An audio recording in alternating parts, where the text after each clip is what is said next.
Clara Whitmore pressed her hand over her daughter's mouth as heavy boots thundered across the porch above them. Beneath the floorboards of her own home, hiding like animals, she could feel 7-year-old Lily trembling against her chest. 5-year-old Tommy whimpered, and 11-year-old Emma pulled him closer, her young eyes filled with a terror no child should know. The year was 1879, and Clara's own brother had just sold her to the highest bidder. Tonight, she would either escape into the Wyoming blizzard with her 3 children or lose them forever. If you want to know how this widow and her children survived that terrible night, subscribe to my channel and follow their journey to the very end. Drop a comment telling me which city you're watching from. I love seeing how far these stories travel.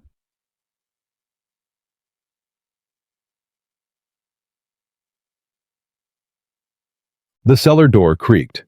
Clara stopped breathing. Above her head, she heard Silas's boots pause mid-step. Her brother's voice, once familiar and warm, now carried a cruelty that made her skin crawl. "Clara." He drew out her name like a curse. "I know you're still here. Cornelius is waiting, and he ain't a patient man." She pressed Lily closer, feeling her daughter's hot tears soak through her dress. Tommy squirmed in Emma's arms, confused and frightened. At 11 years old, Emma shouldn't have to be this brave.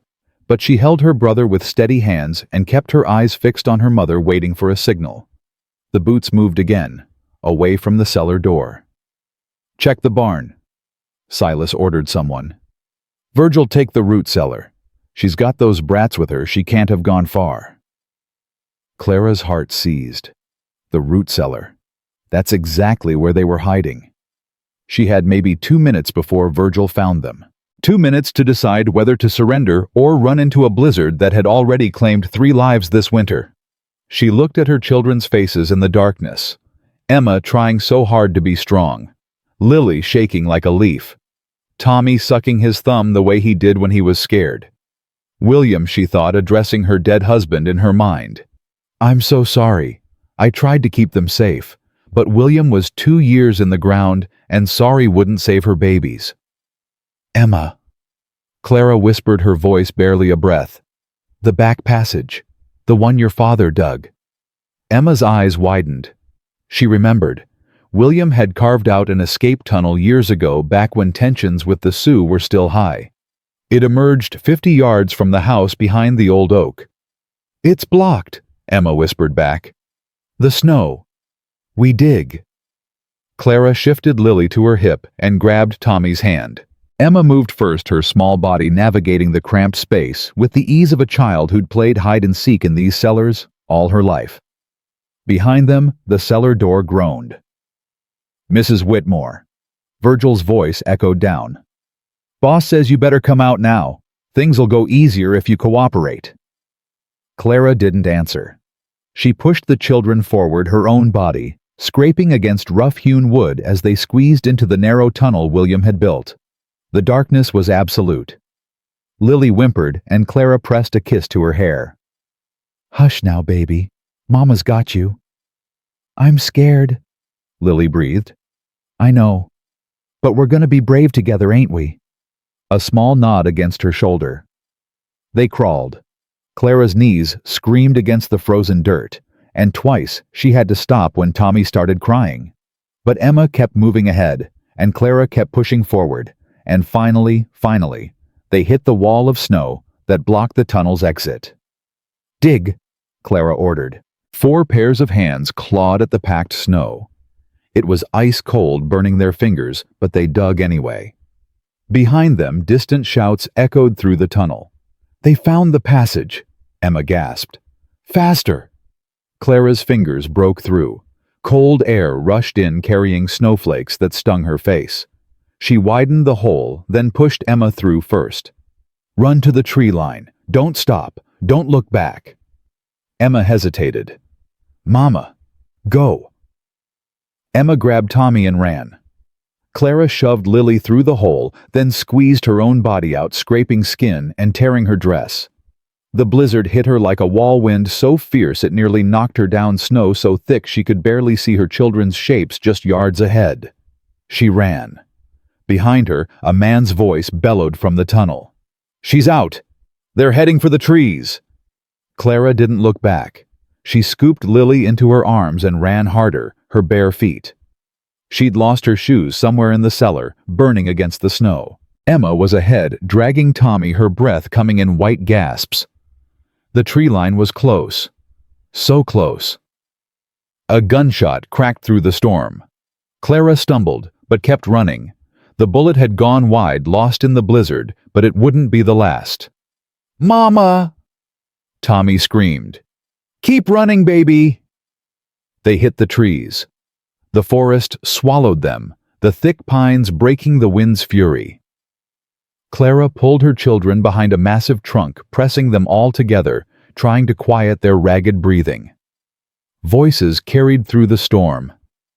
Silas's men searching. "Spread out. She can't have gone far with those kids." Clara's mind raced. They were in their nightclothes. No coats, no food, no weapons. The temperature was dropping by the minute. Even if they evaded Silas tonight, the cold would kill them by morning. But staying meant watching her children handed over to Cornelius Briggs's care while she was forced to marry that cold-eyed snake. Silas had made the arrangement clear. Clara would be Cornelius's wife, and the children would be sent to a workhouse in Cheyenne. Out of sight, out of the way, over her dead body. "Emma," Clara breathed. "The Tanner place. How far?" Emma's teeth were chattering. 2 miles, maybe more. Too far. They'd freeze before they made it halfway. "What about the old Miller cabin? The abandoned one?" "Closer. Half-mile, maybe." Clara nodded. It was their only chance. "Stay low. Follow me." They moved through the forest like ghosts, Clara carrying Lily, while Emma half-dragged Tommy through the deepening snow. The storm was a blessing and a curse. It hid them from Silas's men, but it was also slowly killing them. Lily had stopped shivering. That was bad. Clara knew enough about winter to know that when you stopped shivering, death was close. "Stay awake, baby," Clara whispered fiercely. "Talk to me. Tell me about the doll Papa made you." She's got yellow hair," Lily mumbled. "Like me." "That's right. What else?" "A blue dress. Emma helped me sew it." "She did. Emma's real good at sewing, ain't she?" Lily nodded weakly. Her eyes were drooping. Clara walked faster, ignoring the agony in her frozen feet.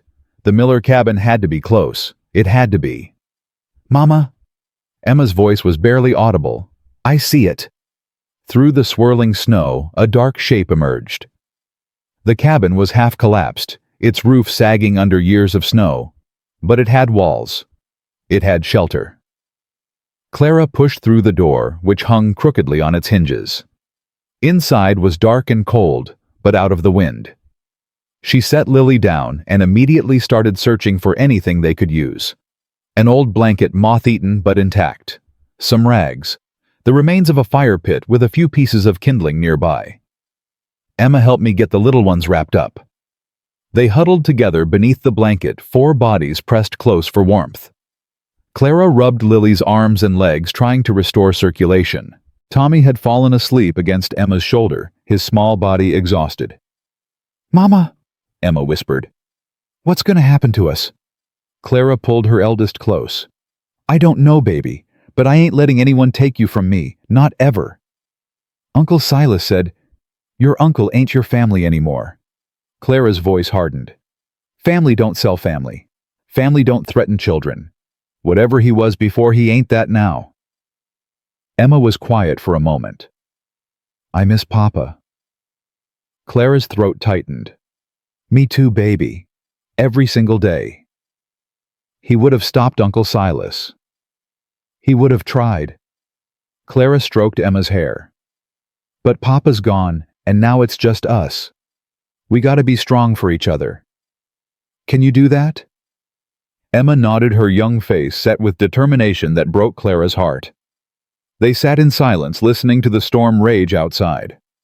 Clara's mind was racing, trying to plan their next move. They couldn't stay here long. Silas would search every abandoned structure in the area once the storm cleared. They needed to get to town to someone who could help. But who Silas had spent months turning Pine Ridge against her, spreading rumors that she was unstable, unfit to raise her children alone, that the ranch was failing under her management, that she needed a man's guidance. Most of the town believed him. Silas was charming when he wanted to be, and Clara was just a widow who didn't know her place. The wind howled, and Clara pulled her children closer. Please, she prayed to whoever might be listening. Please, let us survive this night. 2 miles away, Elijah Holloway was beginning to think he'd made a serious mistake. The blizzard had come on faster than expected, catching him halfway between Pine Ridge and the Tanner Ranch, where he'd been promised work. Now his horse Whiskey was struggling through snow that reached her belly, and Eli could barely see his own hand in front of his face. He'd been drifting for 5 years now, ever since Sarah died. 5 years of moving from town to town, ranch to ranch, never staying long enough to care about anything or anyone. It was easier that way. Safer. But safe didn't mean smart, and riding into a Wyoming blizzard was about the stupidest thing he'd done since leaving Texas. Easy girl, he murmured to Whiskey, patting her neck. We'll find shelter soon. The horse snorted, unimpressed by his optimism. Eli squinted through the snow, trying to spot any landmark that might guide him. He'd heard there were some abandoned homesteads in this area. If he could find one, they might survive the night. A dark shape emerged from the white. Eli's hand went to his rifle instinctively, but as he got closer, he saw it was just a cabin. Run down, barely standing, but shelter. He dismounted stiffly, leading Whiskey toward the structure. There was a small lean-to on the side that might serve as a makeshift stable, better than nothing. As he approached the cabin door, he noticed footprints in the snow. Fresh ones, partially filled by the falling snow but still visible. Small prints, like a woman's, and children's. Eli's hand moved back to his rifle. Fresh tracks in a blizzard meant someone was inside, and in his experience, desperate people did desperate things. He pushed the door open carefully. 4 figures, huddled in the darkness, pressed together beneath a ragged blanket. A woman looked up at him, her eyes wide with terror and something else. Defiance. She shifted her body, putting herself between him and the 3 small shapes behind her. Stay back, she said. Her voice was hoarse but steady. I'm warning you. Eli held up his hand slowly. Ma'am, I don't mean no harm, just looking for shelter from the storm. You're one of Silas's men. I don't know anyone named Silas. I'm just a cowboy passing through. The woman studied him, her eyes searching his face for deception. She was shaking from cold or fear, he couldn't tell. Probably both. Her dress was torn and thin, completely wrong for this weather, and he couldn't see any shoes on her feet. Mama! A small voice came from behind her. A little girl, maybe 7, peeked around her mother's arm. Is he a bad man? Hush, Lily. Eli crouched down slowly, making himself smaller, less threatening. I ain't a bad man, he said gently, addressing the child. My name's Eli. What's yours? The little girl started to answer, but her mother pulled her back. Don't talk to him. Ma'am. Eli kept his voice calm. You and your children are half frozen. I've got a horse outside and supplies in my saddlebags. Blankets, food means to make a fire. Now you can keep pointing that suspicion at me all night, or you can let me help you before those little ones freeze to death. The woman's jaw tightened. For a long moment, she didn't move. Then the smallest child, a boy couldn't be more than 5, started coughing. A deep, rattling cough that spoke of cold settling into small lungs. The woman's resolve cracked. Fine, she said, but you try anything. I won't. Eli stood and moved toward the door. Let me get my supplies and see to my horse. Then we'll get a fire going. He worked quickly, bringing in blankets, jerky, a small pot for melting snow into water. His hands were stiff with cold, but he managed to coax a fire from the old kindling and some dry wood he'd carried in his saddlebags. As the flames grew, he got his first real look at the woman and children. The mother was young, early 30s maybe, with brown hair that had come loose from its pins and eyes the color of storm clouds. Pretty in a tired, worn-down way. The oldest child was a girl on the edge of womanhood, maybe 11, with her mother's coloring, and a protective stance that spoke of responsibility beyond her years. The middle child was the one who'd spoken blonde curls, big frightened eyes. And the boy was the smallest, brown-haired and currently burrowed against his mother's side, still coughing. All of them were in nightclothes. All of them were barefoot. "What happened?" Eli asked quietly, handing the woman a blanket. She wrapped it around her children before taking one for herself. "None of your business." "Fair enough." He didn't push. "That boy needs something warm in his belly. I've got some broth fixings, won't be fancy, but it'll help." The woman hesitated, then nodded. As Eli set about preparing the simple meal, the oldest girl spoke up. "Are you really just a cowboy?" "Emma," her mother warned. "It's a fair question." Eli glanced at the girl. "Yes, ma'am, just a cowboy. Been drifting a few years now, taking work where I find it." "Where are you from?" "Texas originally. Been a lot of places since." "Why?" "Emma." The mother's voice was sharper now. "It's all right," Eli said. He considered the question. "Guess I was running from something. Took me a while to figure out you can't outrun grief, it just follows you wherever you go." The woman's eyes flickered with something recognition maybe. Understanding. "I'm sorry," Emma said quietly, "for your grief." "Thank you, Miss Emma." Eli handed her a cup of warm broth. "That's kind of you to say." The little girl, Lily, had crept closer to the fire, her shivers finally subsiding. "Mr. Eli, your horse is real pretty." Eli smiled. "That's whiskey. She's got a sweet temperament, likes apples and sugar cubes. Maybe when the storm clears, you can meet her proper." Lily's face lit up, the first smile Eli had seen from any of them. "Don't—" The mother stopped herself, swallowing whatever warning she'd been about to give. "Just be careful." "Yes, ma'am." Eli turned back to the fire, giving the family space. The boy's coughing had eased after the broth, and he was now asleep against his mother's chest. Lily had followed soon after, curled up between her siblings. Only Emma and the woman remained awake, watching Eli with varying degrees of wariness. "You should sleep too," Eli told them. "I'll keep the fire going and watch for trouble." "I don't sleep around strangers," the woman said flatly. "Then we'll both stay awake." Eli settled against the wall, his rifle across his knees. "Wouldn't be the first time." Silence stretched between them, broken only by the crackle of the fire and the howl of the wind outside. Finally the woman spoke. "Clara, my name is Clara Whitmore." Eli nodded.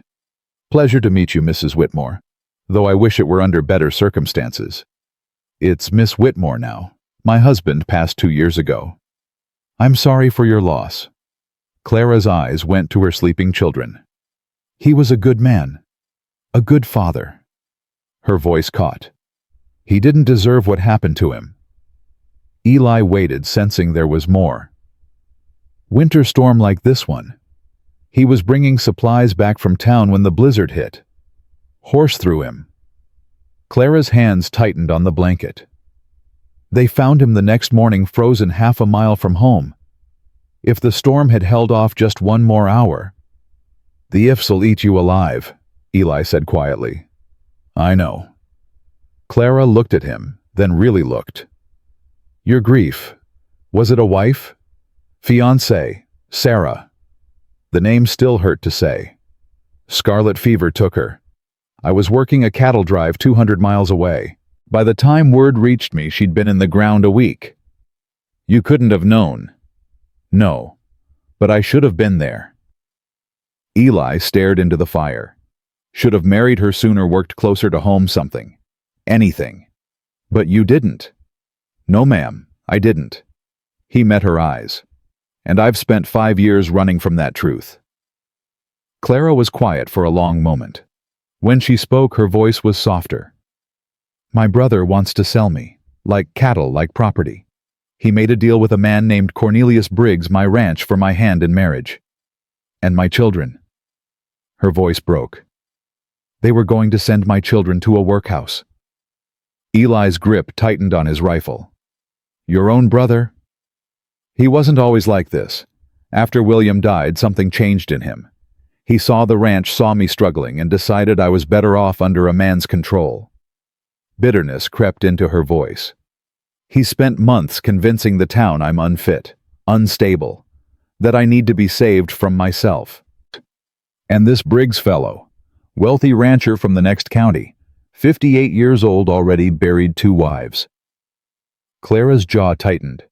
He looks at me like I'm a broodmare he's considering purchasing. Eli's expression darkened. How many men does your brother have? 3 that I know of. Virgil Colt, and a new one I don't recognize. Clara hesitated. Why are you asking? Because come morning, someone's going to have to answer for what they tried to do to you and your children. Eli's voice was calm, but there was steel beneath it. And I've got nothing better to do than help deliver that reckoning. Clara stared at him. You don't even know me. I know you ran into a blizzard in your nightclothes to protect your children. I know you'd rather freeze to death than let them be taken. Eli met her gaze steadily. That tells me everything I need to know about your character, Miss Whitmore. Clara, she said softly, if you're going to help me, you might as well call me Clara. Clara, then. Eli nodded. Try to rest. I'll wake you if there's trouble. She didn't argue this time. Exhaustion was winning over wariness. Clara pulled her children closer and closed her eyes, her body finally surrendering to sleep. Eli watched her for a moment, the way her arms stayed wrapped around her children even in sleep, the protective curl of her body. Then he turned his attention to the door, his rifle ready, his ears straining for any sound beyond the storm. He didn't know what the morning would bring, didn't know if this Silas character would come looking, or if they'd be able to make it to town, or if anyone there would even help. But for the first time in 5 years, Eli felt something other than grief settling in his chest. Purpose. These people needed help, and he was going to give it to them, come hell or high water. Outside, the blizzard raged on, but inside the crumbling cabin, a fire burned steadily, and 4 lost souls slept under the protection of a stranger who had nothing left to lose, and maybe something new to find. Dawn came slowly, gray light filtering through the gaps in the cabin walls. Eli hadn't slept. He'd spent the night feeding the fire, watching the door, and thinking. The storm had died down sometime around 4 in the morning, leaving behind a world buried in white. Clara stirred first, her eyes flying open with the alertness of someone who'd learned to sleep light. She relaxed slightly when she saw Eli still sitting by the fire, then tensed again as reality crashed back.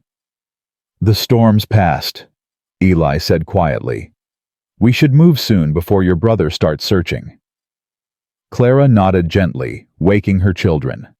Tommy protested sleepily, but Emma was already up helping Lily wrap the blanket tighter around her shoulders. Where are we going? Emma asked. Town, Clara said. We need to find someone who'll help us. Who? The question was blunt, almost adult. Everyone believes Uncle Silas. Clara's face tightened, but she didn't have an answer. There's a general store, Eli offered. Run by a woman named Mercer, according to the sign I saw writing in. Older lady. Might be more sympathetic to another woman's troubles. Agnes Mercer. Clara's expression shifted, hope fragile, but present. She was kind to me once after William died. Brought food, helped with the children. Her hope faltered. But that was before Silas started his campaign. Only one way to find out if she's still an ally. Clara took a deep breath. All right, let's go. The journey into Pine Ridge was slow. Eli had given his coat to Clara and his spare shirt to Emma, but the children were still dangerously underdressed for the weather. He carried Tommy, who was still coughing while Clara helped Lily through the deep snow.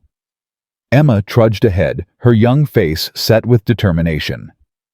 They were about half a mile from town when Eli heard horses. "Get behind me," he ordered, setting Tommy down and pushing the children toward Clara. "Into the trees, now." Clara didn't argue. She grabbed her children and disappeared into the pines, her dark dress vanishing against the shadows. Eli positioned himself in the center of the trail, his rifle held casually but ready. A moment later, 3 riders emerged from the snow-covered landscape. The lead rider was a broad-shouldered man with Clara's coloring that must be Silas. Behind him rode 2 others, rough-looking men with the bearing of hired muscle. Silas pulled up short at the sight of Eli. "Who the hell are you?" "Just a traveler," Eli replied evenly, "heading to Pine Ridge for supplies." Silas's eyes narrowed. "You see a woman out here, brown hair, probably had some children with her." "Can't say I have." Eli kept his face blank. "Friend of yours?" "My sister." Silas's voice dripped false concern. "She's not well. Ran off in the storm last night and we're worried sick about her." "That's so." "It is." Silas's gaze sharpened. "You sure you haven't seen her woman alone with 3 kids in this weather? She'd be hard to miss." Eli shrugged. "Like I said, haven't seen anyone." Silas studied him for a long moment. Something flickered in his eyes, suspicion, calculation. Then he forced a smile that didn't reach his eyes. "Well, if you do see her, I'd appreciate you letting me know. There's a reward for her safe return." "I'll keep that in mind." Silas nodded curtly and urged his horse forward, his men following. Eli stood perfectly still as they passed, feeling their eyes on his back. He didn't turn around until the sound of hoofbeats had faded completely. "They're gone," he called softly. Clara emerged from the trees, her face pale. "He's heading toward the Tanner place. That's the opposite direction from town." "Then we move fast." Eli took Tommy back into his arms. "Let's go." They made it to Pine Ridge without further incident. The town was small, maybe 30 buildings clustered along a single main street and already stirring with morning activity. People stopped to stare as they passed, their eyes taking in Clara's torn dress, the children's bare feet, Eli's protective stance. Whispers followed them. "That's the Whitmore widow. Look at the state of her." Silas was right, she's lost her mind. Clara kept her chin up, but Eli saw the way her hands trembled. The general store was a solid building near the center of town with Mercer's Mercantile painted in neat letters above the door. Eli pushed it open, ushering Clara and the children inside. A woman behind the counter looked up, silver-streaked black hair, sharp eyes, a face that had seen plenty, and judged accordingly. Her gaze swept over Clara, the children, Eli, and something in her expression shifted. "Clara Whitmore," she said. "You look like death warmed over." "Mrs. Mercer," Clara's voice cracked. "I need help." Agnes Mercer came around the counter, moving with the brisk efficiency of a woman who'd raised children and buried a husband and kept going anyway. She took one look at Lily's blue-tinged lips, Tommy's rattling cough, and Emma's exhausted face, and her jaw set. "Bring them in the back. There's a stove and blankets." She fixed Eli with a penetrating stare. "You. Who are you?" "Elijah Holloway, ma'am. I found them in an abandoned cabin last night." "And you helped them?" "Yes, ma'am." Agnes studied him for a moment, then nodded once. "Good. We need more men like you in this town." She turned back to Clara. "Come on, girl. Let's get those children warm and then you're going to tell me everything." As Clara followed Agnes into the back room, she glanced over her shoulder at Eli. Their eyes met and something passed between them. Gratitude, trust, the beginning of something neither of them could name yet. Then the door closed and Eli was left standing in the store, listening to the whispers of the townspeople outside and wondering what the hell he'd gotten himself into. But as he looked at that closed door, thinking of the woman and children behind it, he realized he didn't regret it. Not one bit. Whatever came next, he'd face it. For them. Agnes Mercer had seen plenty in her 55 years.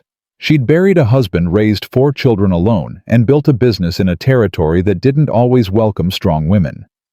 But the sight of Clara Whitmore huddled in her back room, 3 half-frozen children pressed against her, stirred something fierce in her chest. "Drink this."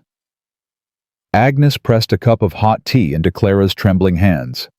"All of it. You too, Emma." The older girl took her cup with a quiet, "Thank you, ma'am," that spoke of good raising despite hard circumstances. The little one, Lily, was already asleep against her mother's shoulder, her color slowly returning to normal. The boy Tommy sat on a blanket by the stove, his cough finally quieting. "Now." Agnes pulled up a chair and sat facing Clara. "Tell me what happened. The truth, not whatever story your brother's been spinning." Clara's eyes welled with tears she'd been holding back for hours. "He sold me Agnes. Like livestock.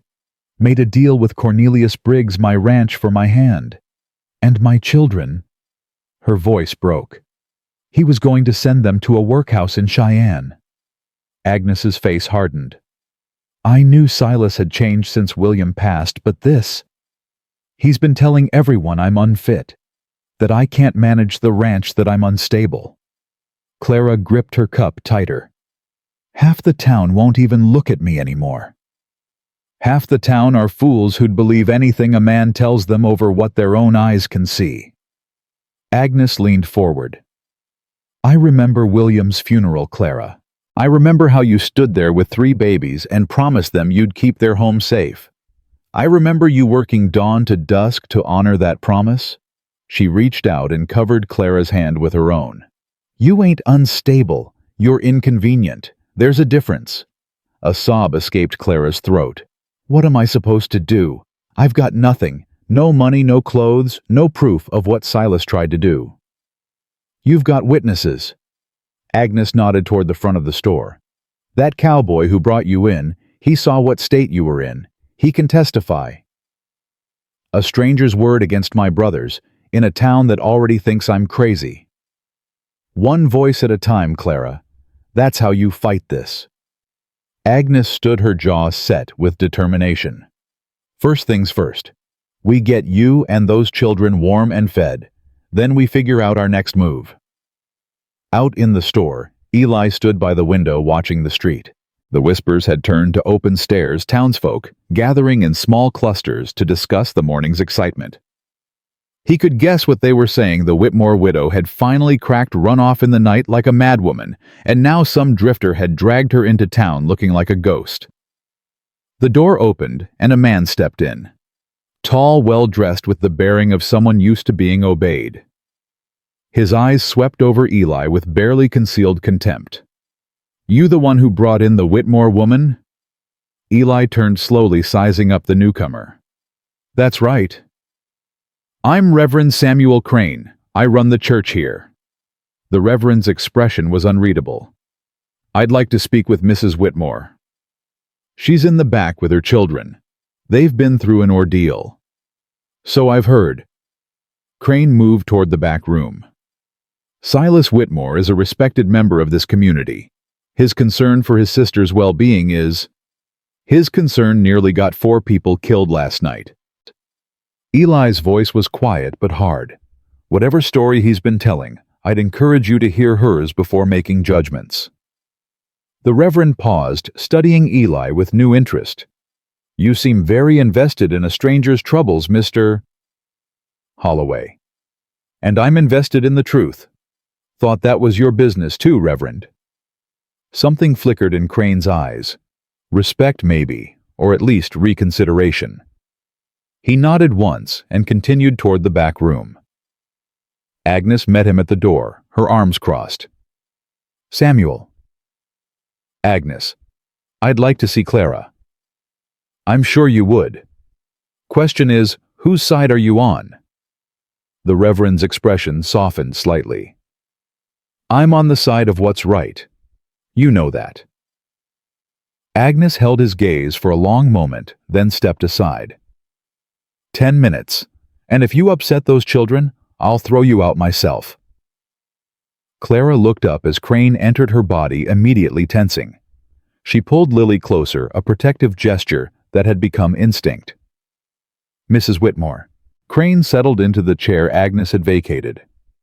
"I understand you've had a difficult night." "That's one way to put it." "Your brother is very worried about you. He says you've been struggling since William's death, that you've refused his help repeatedly, and that last night you suffered some kind of episode." Clara's laugh was bitter. "Is that what he's calling it? An episode? I'm asking for your version, Mrs. Whitmore. Help me understand what happened." Clara looked at Emma, who nodded encouragingly. Then she took a deep breath and began. She told him everything. The months of pressure from Silas, the rumors he'd spread, the introduction to Cornelius Briggs, whose eyes had crawled over her like she was meat at market, the escalating threats, and finally last night when Silas had come with his men when they'd tried to drag her from her own home, when she'd heard them discussing how the children would be dealt with once she was gone. "They were going to sell my ranch, marry me off to a man I despise, and throw my children into a workhouse." Clara's voice shook with fury. "That's not an episode, Reverend. That's survival." Crane was silent for a long moment. His face had gone pale during her account, his hands clasped tightly in his lap. "Do you have any proof of these claims?" "I have my word. I have my children who heard everything, and I have a stranger who found us half dead in an abandoned cabin because my own brother chased us into a blizzard." Clara's eyes blazed. "What more proof do you need?" The Reverend stood slowly. "I need to think about this. Pray on it." "Pray fast, Reverend, because Silas will be back, and next time he won't let us get away." Crane left without another word. Clara slumped against the wall, exhaustion washing over her. "Mama." Emma's voice was small. "Is the Reverend going to help us?" "I don't know, baby. I hope so."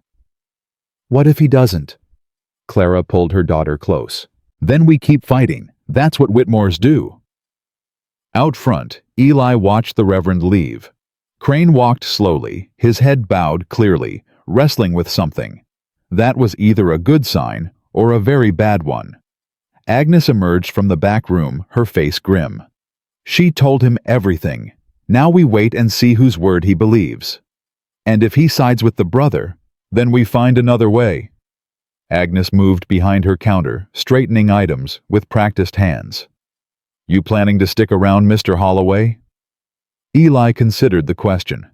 A day ago he'd been a man with no ties drifting toward his next job. Now he was standing in a small-town store defending a woman he'd just met against accusations he couldn't prove. "Yes, ma'am, I believe I am."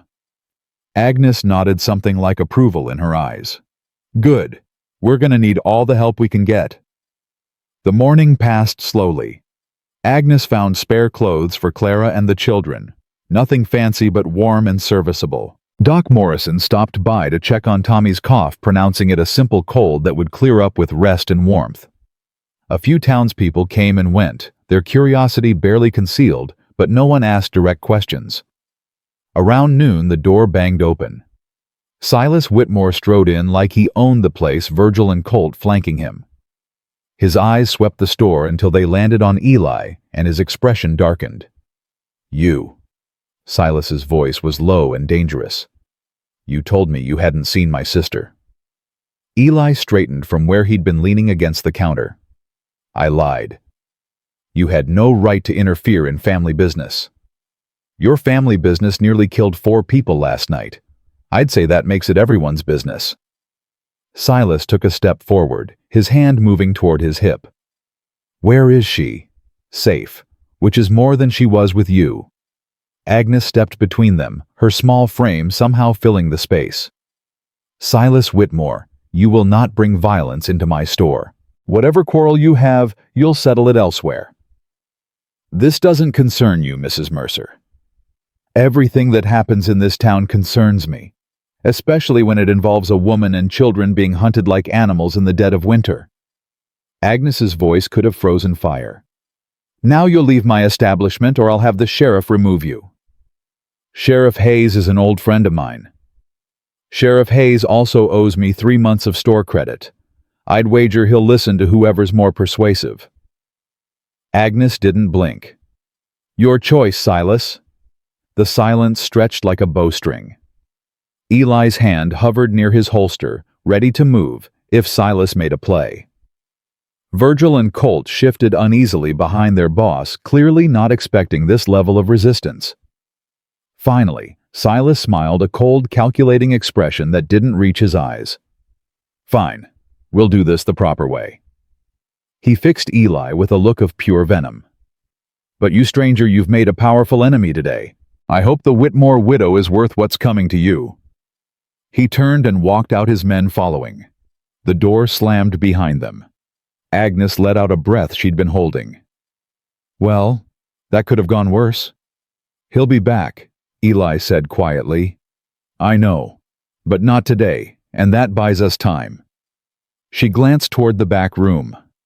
Clara needs to know what happened, and we need to start building a case against her brother before he builds one against her. Eli nodded. What do you need me to do? Right now. Keep watch. Silas isn't above sending his men to cause trouble after dark. Agnes moved toward the back room. And Mr. Holloway, thank you for what you did. Most men would have minded their own business. Minding my own business is what got me nowhere for 5 years, Eli replied. Figured it was time to try something different. Agnes smiled slightly, the first real smile he'd seen from her. Then she disappeared into the back room, leaving Eli alone with his thoughts and the weight of his decisions settling around him like a familiar coat. He'd chosen a side. Now he had to live with it. The afternoon brought unexpected allies. First came Ruth Tanner, a weathered rancher's wife in her 60s, who marched into the store with a basket of fresh bread and a look of fierce determination. Heard what happened? She announced, pushing past Eli toward the back room. Brought supplies. Those children need proper feeding. Agnes tried to intercept her. Ruth, maybe we should... Don't maybe me, Agnes Mercer. I've known Clara since she was a bride. I held her hand when William died. And I'll be damned if I let Silas Whitmore destroy that girl because he got too greedy for his own good. Ruth disappeared into the back room, and a moment later, Clara's surprised voice could be heard greeting her. Next came Doc Morrison again, this time with his wife, who carried a bundle of children's clothes. Our grandchildren outgrew these, Mrs. Morrison explained, handing the bundle to Agnes. Thought they might be useful. You're risking Silas's displeasure, Agnes warned. Silas can go hang. Doc Morrison's voice was sharp. I treated William Whitmore after his accident. I saw his wife's face when I told her there was nothing I could do. That woman has more strength in her little finger than Silas has in his whole body, and anyone who believes his lies is a fool. By evening, a small but determined group had gathered in Agnes's back room. Ruth and James Tanner, Doc Morrison and his wife, Reverend Crane, who had returned with a troubled expression that suggested his prayers had yielded uncomfortable answers, and Agnes herself, presiding over the gathering like a general marshaling her troops. Clara sat in the center, her children finally sleeping peacefully on a makeshift bed in the corner. She looked overwhelmed by the unexpected support. I don't understand, she said softly. I thought everyone believed Silas. Many do, Crane admitted. He's been persuasive, and you've been absent, working your ranch, raising your children. You haven't been around to counter his narrative. I was trying to survive. I know, and that's exactly what he counted on. The Reverend leaned forward. But hearing your story, seeing your children speaking with Mr. Holloway about what he witnessed, I believe you, Clara, and I believe we have a moral obligation to help you. The question is, how? James Tanner said. Silas has money influence and the law on his side. Sheriff Hayes won't move against him without solid proof. What about Cornelius Briggs? Eli spoke up from his position by the door. If we can prove he was part of the conspiracy to force Clara into marriage, that might change things. Briggs is from the next county. Agnes said. Different sheriff, different jurisdiction. But the same crime. Eli met Clara's eyes. If what you've told us is true, Briggs was planning to basically purchase a woman against her will. That's not just immoral, it's illegal. Ruth nodded vigorously. The man's had 2 wives already. Both died under mysterious circumstances. If we can dig up evidence of his past behavior, that's a big if, Crane interrupted. And in the meantime, Clara and her children are vulnerable. Silas knows where they are. He could come back at any moment with more men or worse with Sheriff Hayes and a fabricated reason to take them into custody. Then we don't let that happen. Eli's voice was calm but firm. She stays here protected. We take turns keeping watch, and we start building our case against Silas. You're putting yourself in considerable danger, Mr. Holloway, Crane observed. You have no stake in this fight. I have the stake I choose to have. Eli glanced at Clara, then away. Every person's got to decide what they're willing to stand for. I've spent too long running from that decision. Not anymore. Clara's eyes met his, and something passed between them. Gratitude, respect, and something else neither of them was ready to name. Then it's settled, Agnes declared. Clara and the children stay with me. We rotate watch duties, and tomorrow we start gathering evidence. She fixed each person in the room with a stern look. Whatever happens, we stick together. Silas Whitmore may have power, but we have something stronger. We have the truth. The meeting broke up as night fell. The Tanners headed home, promising to return at dawn. Doc Morrison and his wife departed with assurances of continued support. Reverend Crane lingered, speaking quietly with Clara about faith and perseverance before finally taking his leave. Eli took the first watch, settling into a chair by the front window with his rifle across his knees. The street outside was quiet, but he knew better than to let his guard down. Around midnight, he heard soft footsteps behind him. You should be sleeping. He didn't turn around. Clara settled into the chair beside him. Can't sleep. Too much running through my mind. Your children? Fine. Emma's watching over them. Clara pulled a shawl tighter around her shoulders. I wanted to thank you for everything you've done. You've thanked me enough. No, I haven't. You could have ridden away that night, could have left us in that cabin and never looked back. Instead, you're sitting in a stranger's store waiting for my brother to come and cause trouble. She shook her head. I don't understand why. Eli was quiet for a long moment. 5 years ago, I wasn't there when someone I loved needed me. I've been running from that guilt ever since. He finally looked at her. Maybe I'm trying to make up for it. Or maybe I just couldn't walk away from a woman who'd run barefoot into a blizzard to protect her children. Either way, I'm here now. And I ain't leaving. Clara's eyes glistened in the dim light. You're a good man, Eli Holloway. I'm trying to be. They sat in silence after that, watching the empty street and listening to the wind whisper against the windows. At some point, Clara's head drooped against his shoulder, exhaustion finally claiming her. Eli didn't move, didn't wake her. He just sat there, keeping watch over a woman he barely knew, but was beginning to care about more than he wanted to admit. Somewhere outside, a coyote howled. The sound echoed across the frozen landscape like a warning or a promise. Morning would bring new challenges. Silas wouldn't give up easily, and Cornelius Briggs was still out there waiting. But for now, in this quiet moment before the storm, Eli allowed himself to feel something he hadn't felt in years. Hope. Dawn came cold and clear. The sky painted in shades of pink and gold. Clara woke with a start, disoriented by her surroundings, until memory rushed back. She was still in the chair, but Eli was gone. In his place sat James Tanner, whittling a piece of wood with patient strokes. Morning, Mrs. Whitmore. Your cowboy went to check on his horse. Said to tell you he'd be back within the hour. Your cowboy. Clara felt heat rise to her cheeks at the implication. He's not my... Course not. James's eyes twinkled. My mistake. Agnes emerged from the back with coffee and news. Reverend Crane stopped by early. He's going to speak to the congregation today, tell them what he's learned. It won't convince everyone, but it might start turning the tide. Silas will be furious, Clara said. Silas is already furious. Might as well give him something real to be furious about. Agnes handed her a cup. Drink up. We've got a long day ahead. The children woke soon after, and the small back room filled with the sounds of young voices and the smell of breakfast cooking. Tommy's cough had improved overnight, and Lily seemed almost cheerful as she helped Emma set out plates. Watching them, Clara felt a fierce swell of love and determination.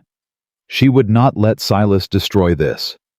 Not her children's spirits, not their chance at a normal life, not the fragile hope that was beginning to grow in her heart. Mama. Emma appeared at her elbow. Mr. Eli is back. He wants to talk to you. Clara found Eli in the front of the store, his expression serious. What is it? Saw some movement on the edge of town. 2 riders watching but not approaching. Could be Silas's men. What do we do? Nothing yet. They're just watching. But it means Silas hasn't given up. Eli met her eyes. You need to be prepared for what comes next. He's not going to let this go quietly. Clara straightened her spine. Neither am I. A ghost of a smile crossed Eli's face. That's what I figured. The morning church service drew more attention than usual. Word had spread through Pine Ridge about the confrontation at Mercer's store, and curiosity brought people out in droves. Clara stayed at Agnes's watching through the window as townsfolk streamed toward the small white church. Ruth Tanner had stayed behind to keep her company. Don't worry, dear. Samuel Crane is a good man. He'll say what needs saying. And if people don't believe him, then we keep fighting. Ruth patted her hand. One person at a time, Clara. That's how battles are won. An hour later, the congregation began to disperse. Some walked home quickly, avoiding eye contact. Others gathered in small groups, talking animatedly. And a handful, but more than Clara had dared hope, made their way toward Agnes's store. The first to arrive was a young woman Clara recognized as the baker's wife. She carried a basket of rolls and a nervous expression. Mrs. Whitmore, I wanted to say I'm sorry for believing what Mr. Silas said about you. The woman's cheeks flushed with shame. I should have known better. William was a good man, and you were always kind to me when I was learning to manage my own household. I let gossip poison my judgment, and that wasn't right. Clara's throat tightened. Thank you for saying that. More people came as the morning wore on. Some brought food or supplies. Others simply offered words of support. Not everyone, of course. Silas still had his loyalists, and many remained on the fence. But the tide was beginning to turn. Eli watched from his post by the window, a quiet satisfaction settling in his chest. Crane did good work, he commented to Agnes. Samuel's always been a man of conviction. He just needed to see the truth for himself. Agnes began organizing the donations that had accumulated on her counter. This is a start, Mr. Holloway, but it's only a start. Silas won't take this lying down. As if summoned by her words, a commotion arose in the street. Eli moved to the door, his hand on his pistol. Sheriff Hayes was striding toward the store, his face set in grim lines. Beside him walked Silas Whitmore, wearing an expression of injured righteousness that made Eli's blood boil. Here we go, he muttered. The door opened, and Hayes stepped inside. He was a heavy-set man in his 50s, with the weary air of someone who preferred his job to be simple and was annoyed when it wasn't. Mrs. Whitmore. His voice was formal, official. Your brother has filed a complaint against you. He claims you stole property from the Whitmore Ranch when you departed, and that you've been spreading slanderous accusations against him. Clara rose from her chair, her children moving instinctively to her sides. That's a lie. Everything I took was my own, and I haven't spread anything. I've only told the truth about what he tried to do to me." "Tried to help you," Silas interjected, his voice dripping with false concern. "Sheriff, you can see for yourself my sister is clearly not well. The strain of widowhood, the burden of raising 3 children alone. It's taken a toll on her mental state. I only want what's best for her and my nieces and nephew." "Liar." Emma's voice cut through the room, sharp and clear. Everyone turned to look at the 11-year-old who was trembling with fury. "You're a liar, Uncle Silas. You held Mama down. You said you'd send us away to a workplace. You said we'd never see her again." "Emma?" Clara reached for her daughter. "No, Mama. He can't keep lying and getting away with it." Emma faced the sheriff, her young face fierce. "I heard everything. Lily and Tommy heard it too. He was going to sell Mama to that old man Mr. Briggs, like she was a horse or something." Sheriff Hayes's expression shifted, uncertainty creeping in. "Mr. Whitmore, is this true?" "Of course not." Silas's smile had become fixed. "The child is confused, or she's been coached by her mother to say, 'I ain't confused.'" Tommy's small voice piped up. He stepped forward, clutching his sister's hand. "Uncle Silas is mean. He made Mama cry. He said bad things about Papa." Lily didn't speak, but she moved closer to her siblings, her eyes fixed on her uncle with an expression of pure terror that spoke louder than any words. Sheriff Hayes looked at the 3 children, then at Clara, then at Silas. The uncertainty in his face had deepened into something more troubling doubt. "Mr. Whitmore, maybe we should discuss this down at my office." "There's nothing to discuss." Silas's voice had gone cold. "These children have been manipulated by their unstable mother. Sheriff, I insist you take Clara into protective custody before she causes further harm to herself or others." "Now hold on," Hayes began. "No." Eli stepped forward, positioning himself between the sheriff and Clara. "You're not taking anyone anywhere. Not without proper evidence, proper due process, and proper consideration of what 3 children have just told you. This doesn't concern you, stranger." Silas's eyes blazed with hatred. "It concerns anyone with a conscience." Eli didn't flinch. "Sheriff Hayes, you've got a choice to make. You can believe a man who's been spreading rumors about his own sister for months, who chased her into a blizzard with 3 children, who made deals with a man from another county to essentially purchase a woman against her will. Or you can believe a mother who's done nothing but try to protect her family." Hayes looked between them, clearly torn. The easy path the one Silas had counted on was crumbling beneath his feet.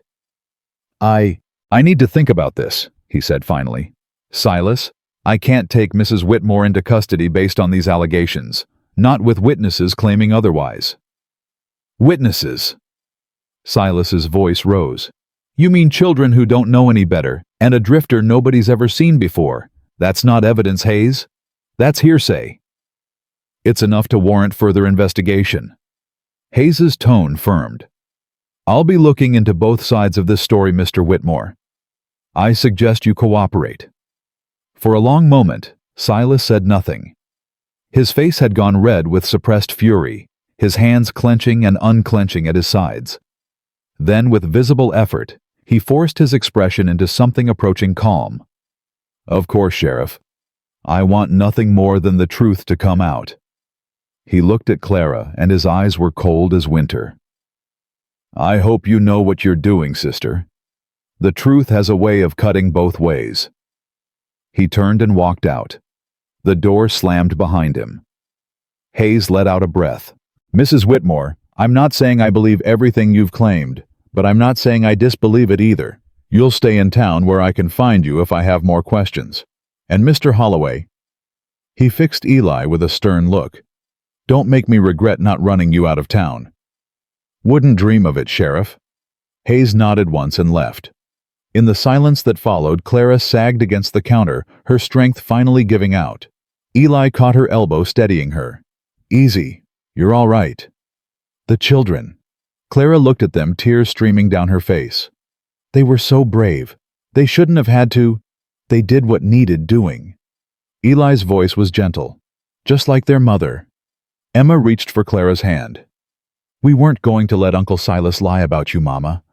Papa always said the truth matters more than anything. Clara pulled all three of her children into her arms, holding them tight. Your papa was right. And I'm so proud of all of you. Agnes cleared her throat, her own eyes suspiciously bright. Well, I think we've had enough excitement for one day. Who wants lunch? The afternoon passed quietly, but tension hung in the air like storm clouds on the horizon. Silas had been defeated for now, but everyone knew it was only temporary. A man like him didn't accept defeat gracefully. He plotted, planned, and struck when you least expected it. Eli spent the hours checking and rechecking their defenses. Agnes's store was sturdy, but it wasn't a fortress. If Silas came with enough men, there wasn't much they could do to stop him. You're thinking loud enough to hear across the room. He turned to find Clara watching him, her arms crossed over her chest. Just being careful. You've been being careful all day. Maybe it's time to tell me what's really on your mind. Eli hesitated. He wasn't used to sharing his thoughts, his worries. 5 years of solitude had made him self-contained, self-reliant. But Clara was watching him with those storm-gray eyes, and something about her made him want to be honest. I'm thinking about what happens when Silas comes back. Because he will come back, Clara. Men like him don't stop until they get what they want, or someone stops them permanently. And you're worried you won't be able to stop him. I'm worried about a lot of things. Eli moved closer to her. I'm worried about those children in there who've already been through more than any kid should have to endure. I'm worried about what happens to you if Silas gets his way. And I'm worried about... He stopped, shook his head. About what? About how much I've come to care about all of this in such a short time. Eli met her eyes. I've been numb for 5 years, Clara, walking through life like a ghost. Then I heard you scream in that blizzard, and something woke up inside me. Something I thought was dead. Clara's breath caught. Eli, I know it's not the time for this conversation. I know we've got bigger problems. But if something happens, if Silas manages to... He swallowed hard. I needed you to know. Whatever comes next, you're not alone anymore. And neither am I. Clara reached up and touched his face, her fingers gentle against his stubbled cheek. You're a good man, Eli Holloway. Whatever you think you've done or failed to do, you're a good man. And I'm grateful, so grateful, that you heard me that night. They stood there for a long moment, closer than they'd ever been, the air between them charged with unspoken possibility. Then from the back room came the sound of Tommy calling for his mother, and the moment broke. Clara smiled a real smile that transformed her tired face. Duty calls. Always does. She started to turn away, then paused.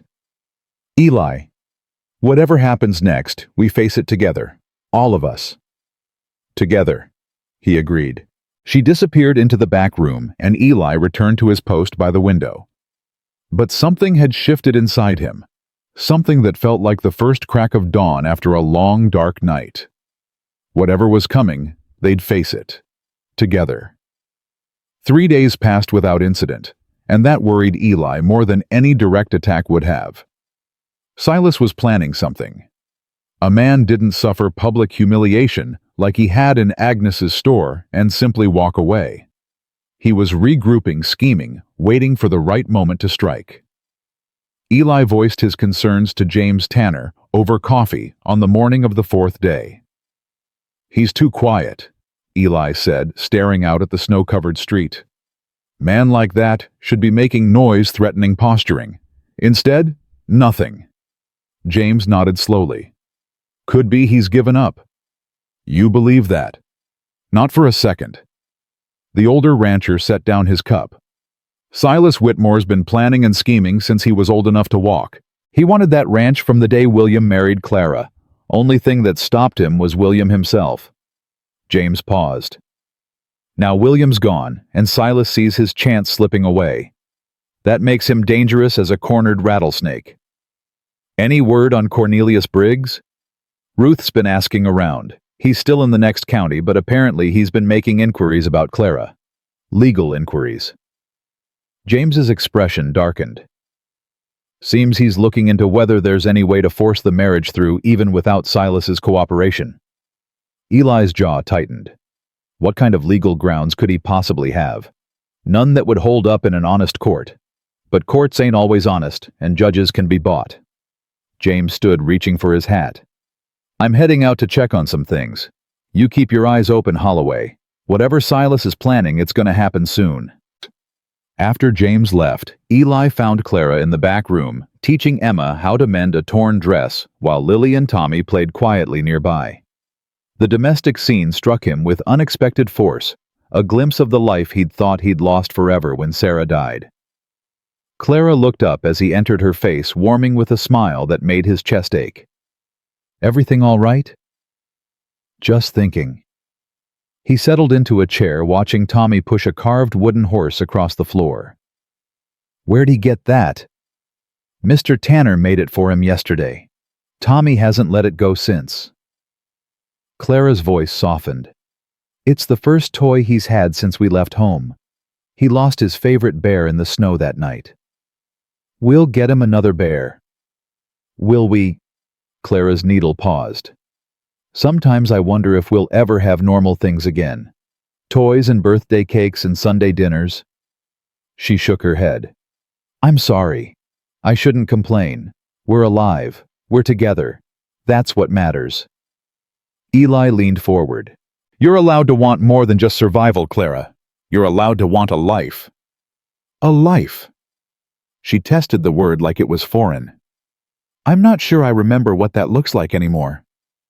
Then maybe it's time to figure it out. He hesitated, then continued. When this is over, when Silas is dealt with, and your ranch is secure, what do you want? Clara was quiet for a long moment. Emma had stopped sewing, watching her mother with curious eyes. I want to wake up without fear, Clara said finally. I want my children to have a father figure who treats them with kindness. I want to sit on my porch and watch the sunset without wondering who's coming down the road. She met Eli's gaze. I want to stop being alone. The words hung between them, heavy with meaning, neither was quite ready to acknowledge fully. Mama. Lily tugged at Clara's sleeve. Is Mr. Eli going to stay with us forever? Clara's cheeks flushed. Lily, that's not... I'd like to. Eli's voice was quiet but steady. If your mama will have me.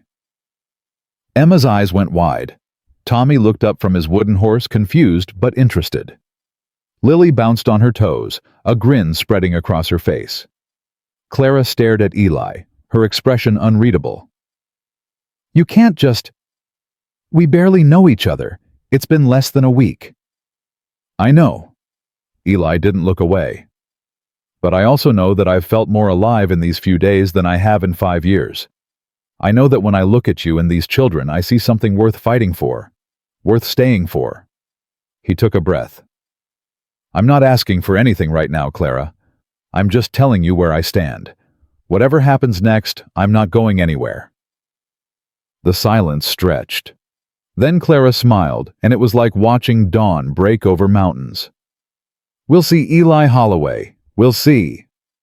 The moment was interrupted by Agnes's sharp voice from the front of the store.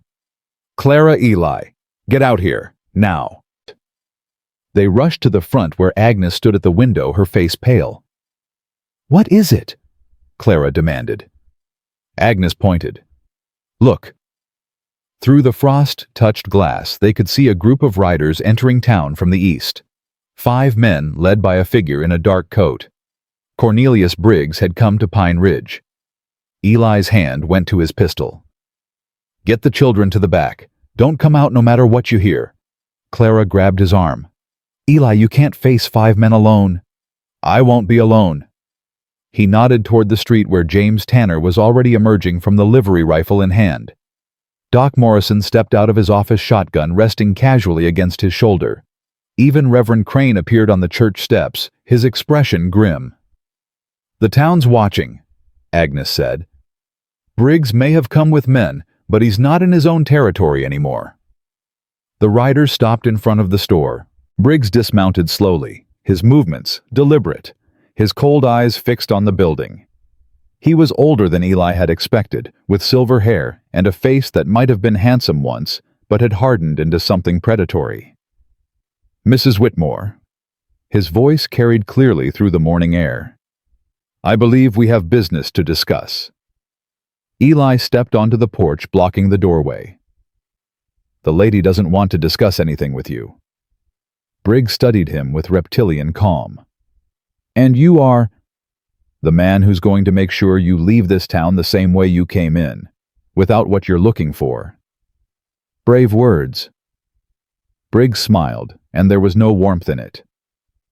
"I've been told you're the one who interfered with Mr. Whitmore's family arrangements.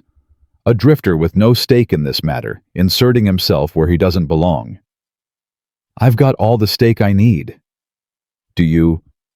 Briggs reached into his coat, and Eli's hand tightened on his pistol. But Briggs only withdrew a folded document. "This is a legal claim to the Whitmore Ranch signed by Silas Whitmore and witnessed by a justice of the peace in Cheyenne. It states that Clara Whitmore, being of unsound mind, has been placed under her brother's guardianship and that all property decisions revert to him." "That's a lie," Clara's voice rang out. She stepped onto the porch beside Eli, ignoring his warning look. "My brother has no legal authority over me or my property." "The courts may disagree, Mrs. Whitmore, especially when multiple witnesses testify to your erratic behavior, your inability to manage your affairs, your abandonment of your home in the middle of winter." Briggs's smile widened. "Public opinion can be quite persuasive in matters of family law." "Public opinion in Pine Ridge doesn't seem to be on your side," Eli observed, nodding toward the armed townspeople who had gathered along the street. Briggs glanced at them dismissively. "These people, they'll lose interest soon enough. They have their own lives to worry about. But I am a patient man, Mrs. Whitmore. I can wait. I can file motions, hire lawyers, drag this through the courts for years." His eyes fixed on Clara. "Or you can accept the inevitable and save yourself the suffering." "The suffering of being your wife." Clara's voice was ice. "I've heard about your previous wives, Mr. Briggs. 2 dead within 5 years of marriage. Accidents, they said. Mysterious illnesses." She stepped closer, and Eli marveled at her courage. "You'll forgive me if I'm not eager to become the third." For the first time, something flickered in Briggs's expression. Surprise, perhaps, that the widow he'd dismissed as weak and compliant had steel in her spine. "Careful, Mrs. Whitmore. Slander is a serious accusation. So is conspiracy to force a woman into marriage against her will." Sheriff Hayes's voice cut through the tension. He approached from the side street, his deputy at his shoulder. "Mr. Briggs, I've been in contact with your county's sheriff.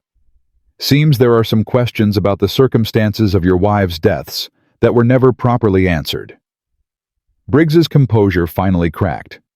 "This is outrageous. I'm a respected businessman, a landowner. You're a suspect in 2 possible murders." Hayes interrupted. "And until those questions are resolved, I'm going to have to ask you to leave Pine Ridge. This matter with Mrs. Whitmore can wait for the courts, as you said.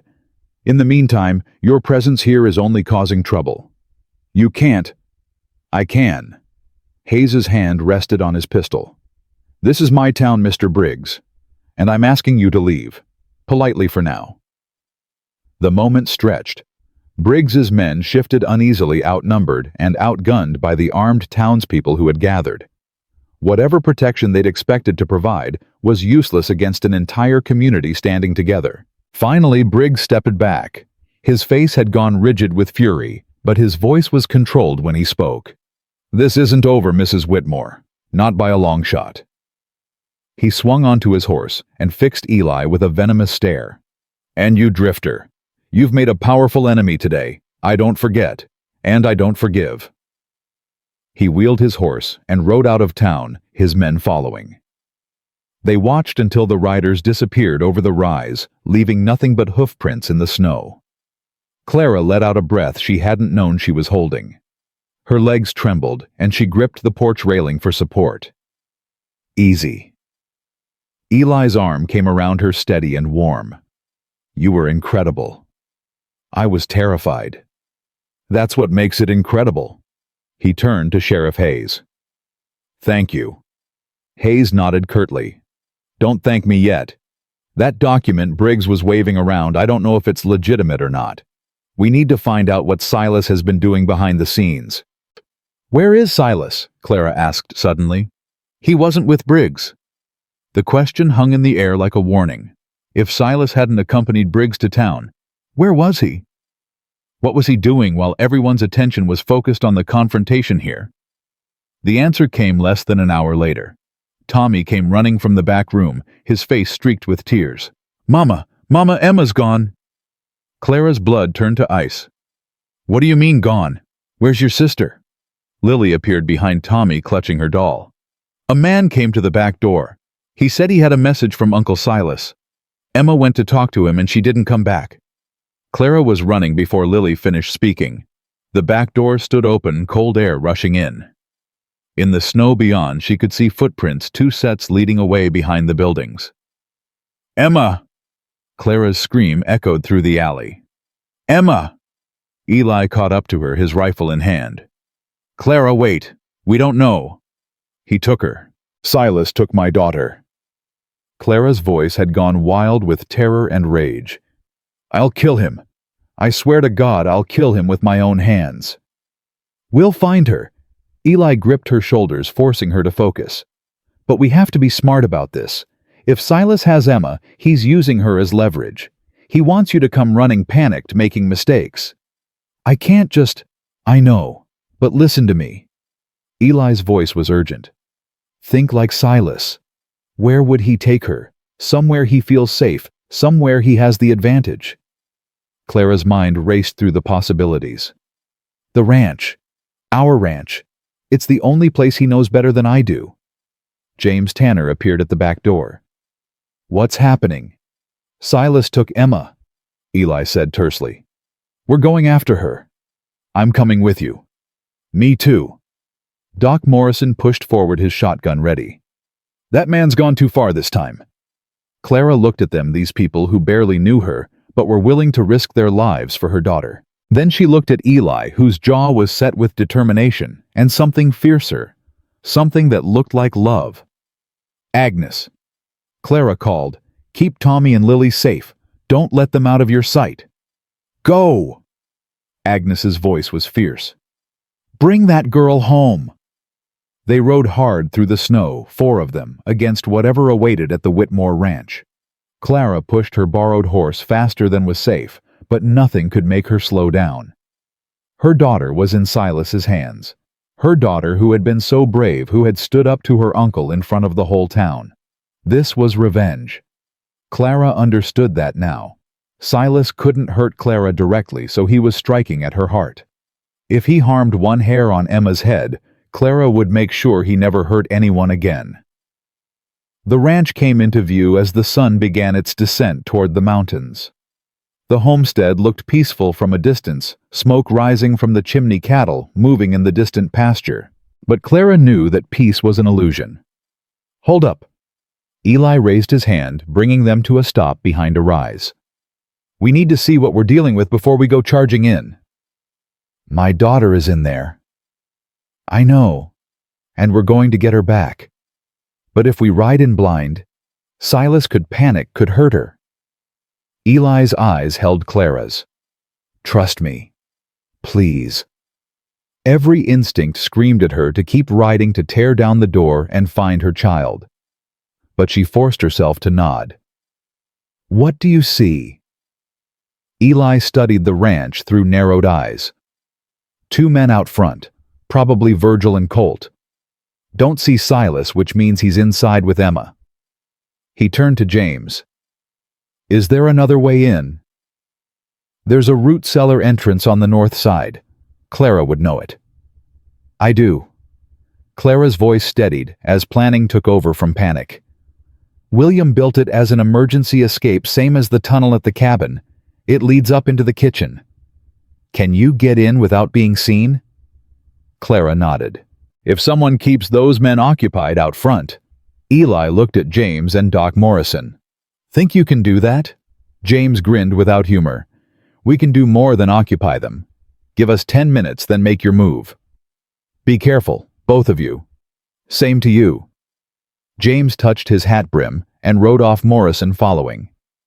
When they were gone, Eli turned to Clara. "You ready?" "I've been ready since the moment I heard he was gone." Clara's hands trembled, but her voice was steady. "Let's get my daughter back." They circled wide, staying out of sight until they reached the north side of the property. The root cellar doors were half buried in snow, but Clara found them easily, muscle memory guiding her hands even as fear threatened to overwhelm her. "Wait here," she whispered to Eli. "Give me a minute to get inside, then follow." "Clara, he's my brother. This is my fight." She touched his face briefly. "But I'm glad you're here." Before he could respond, she lifted the door and disappeared into the darkness below. The cellar smelled of earth and potatoes and childhood memories. Clara moved through it by feel her heart pounding so loud she was sure Silas could hear it. The stairs leading up to the kitchen were right where she remembered rough-hewn wood under her fingers. She pressed her ear to the door at the top. Voices drifted through, muffled but recognizable. "Your mother will come." Silas's voice calm and confident. "She'll come for you, and then we'll settle this family business once and for all. She'll bring help." Emma, scared but defiant. "The whole town is on her side now." "The town," Silas laughed.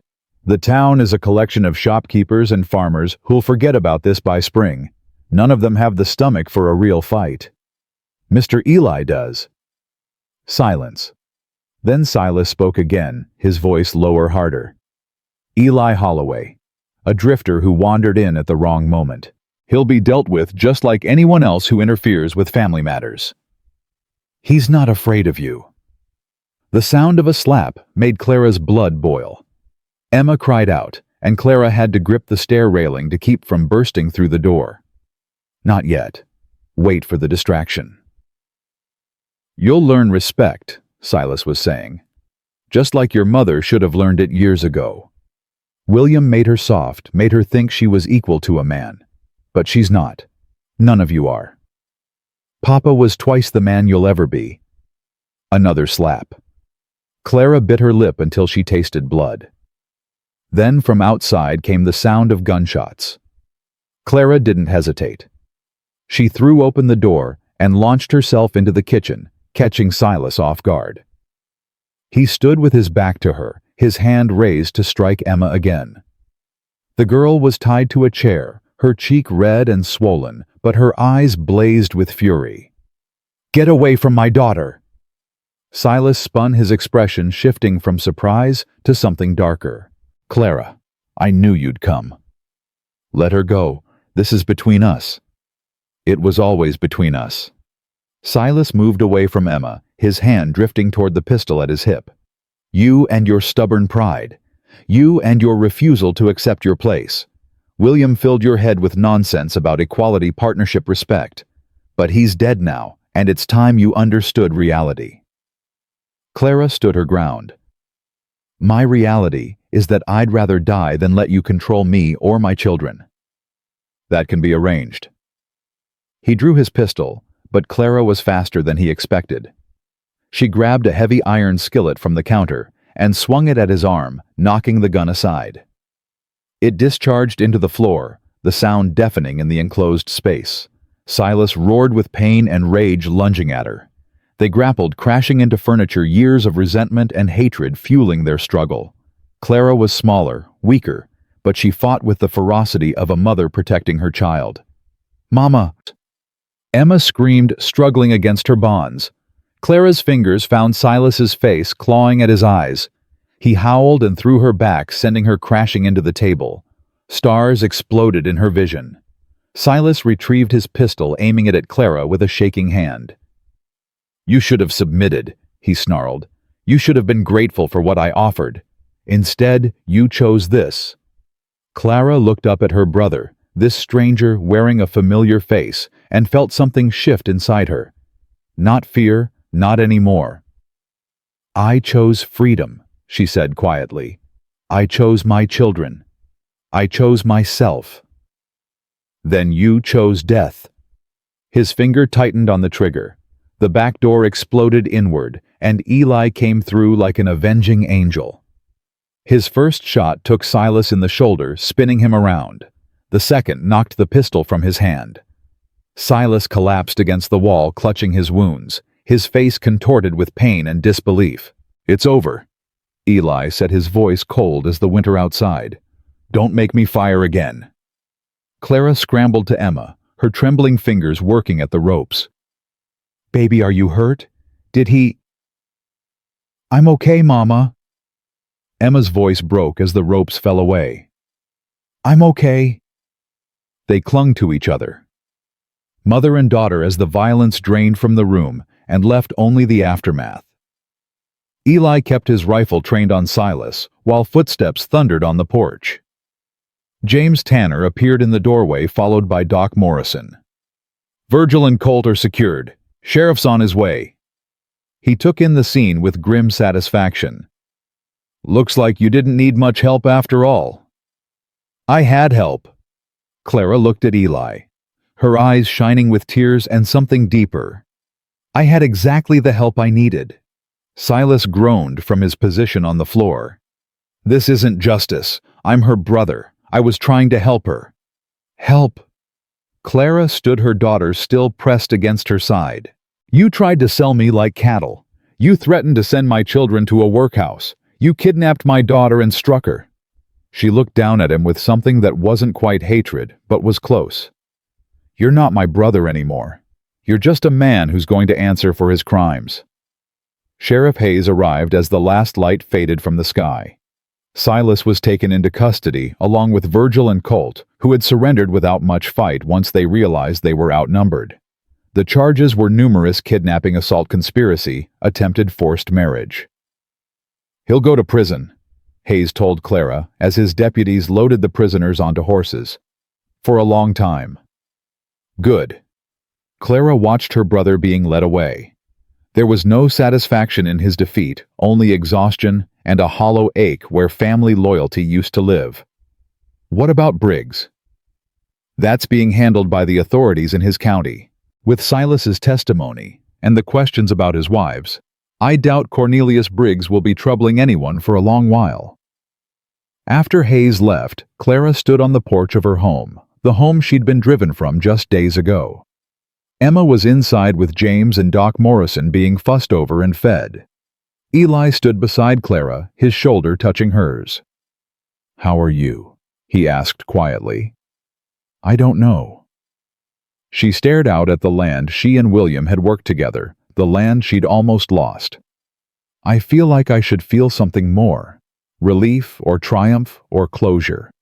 But all I feel is tired." "That's shock. It'll pass." Eli hesitated, then put his arm around her. She leaned into him without resistance. "Thank you," she whispered, "for everything. I told you I'm not going anywhere." Clara looked up at him, this man who had appeared out of a blizzard and changed her life. "I'm going to hold you to that, Eli Holloway. I'm counting on it." They stood together in the gathering dark, the worst finally behind them, the future stretching out unknown, but no longer frightening. Whatever came next, they would face it together, all of them. A family forged not by blood, but by choice. The days that followed Silas's arrest moved slowly like honey in winter. Clara found herself waking each morning with a strange sense of disorientation, her mind expecting danger that no longer existed. Old habits died hard, and she would lie still for long minutes, listening for footsteps that weren't coming, bracing for threats that had been locked away in Sheriff Hayes's jail. It was Emma who pulled her back to the present, each time the girl appearing in her doorway with Tommy on her hip and Lily trailing behind. "Breakfast, Mama. Mr. Eli already started the coffee." Mr. Eli.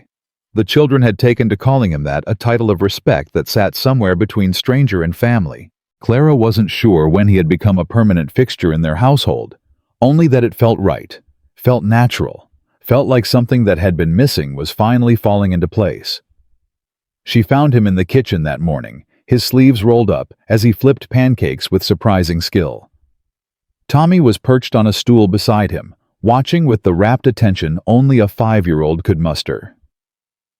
"Mr. Eli says he learned to cook on cattle drives," Tommy reported importantly. "He says cowboys eat beans and biscuits mostly, but sometimes there's pie." "Is that so?" Clara leaned against the doorframe, watching the scene with a warmth spreading through her chest. Eli glanced up, and the smile that crossed his face made her heart stutter. "Morning, coffee's ready. You didn't have to do all this." "Wanted to." He slid a stack of pancakes onto a plate. "Besides, I figured you could use a morning where someone else does the work." Clara poured herself coffee, wrapping her hands around the warm cup. Through the window, she could see the ranch spreading out before her land, her home reclaimed and safe. It still felt fragile, like something that might shatter if she held it too tightly. "You're thinking too hard again." She looked up to find Eli watching her, his expression gentle. "How can you tell? You get this little line right here."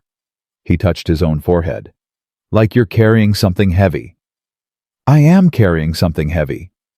Clara set down her cup. "Eli, what happens now? The danger's past. Silas is in jail. Briggs is being investigated. You could leave. Find that work you were looking for. Build your own life somewhere." Eli was quiet for a moment, his eyes never leaving her face.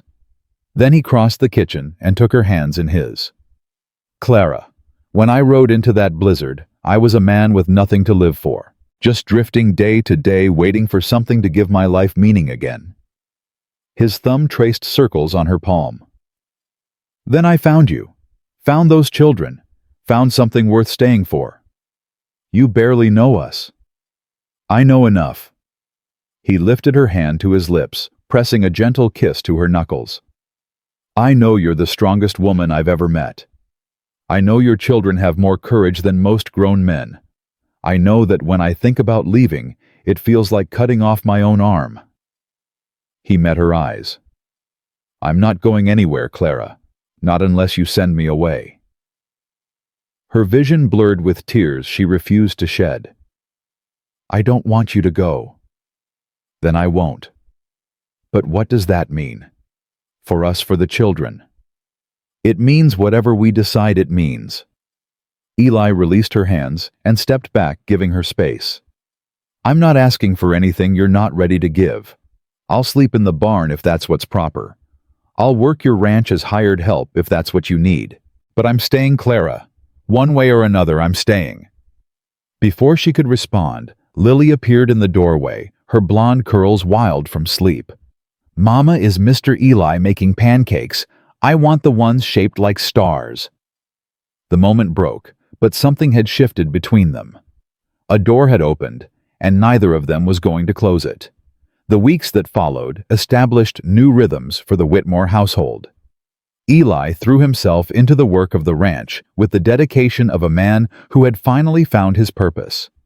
He repaired fences damaged by winter storms, tended to the cattle, and slowly restored the property to the thriving operation it had been when William was alive.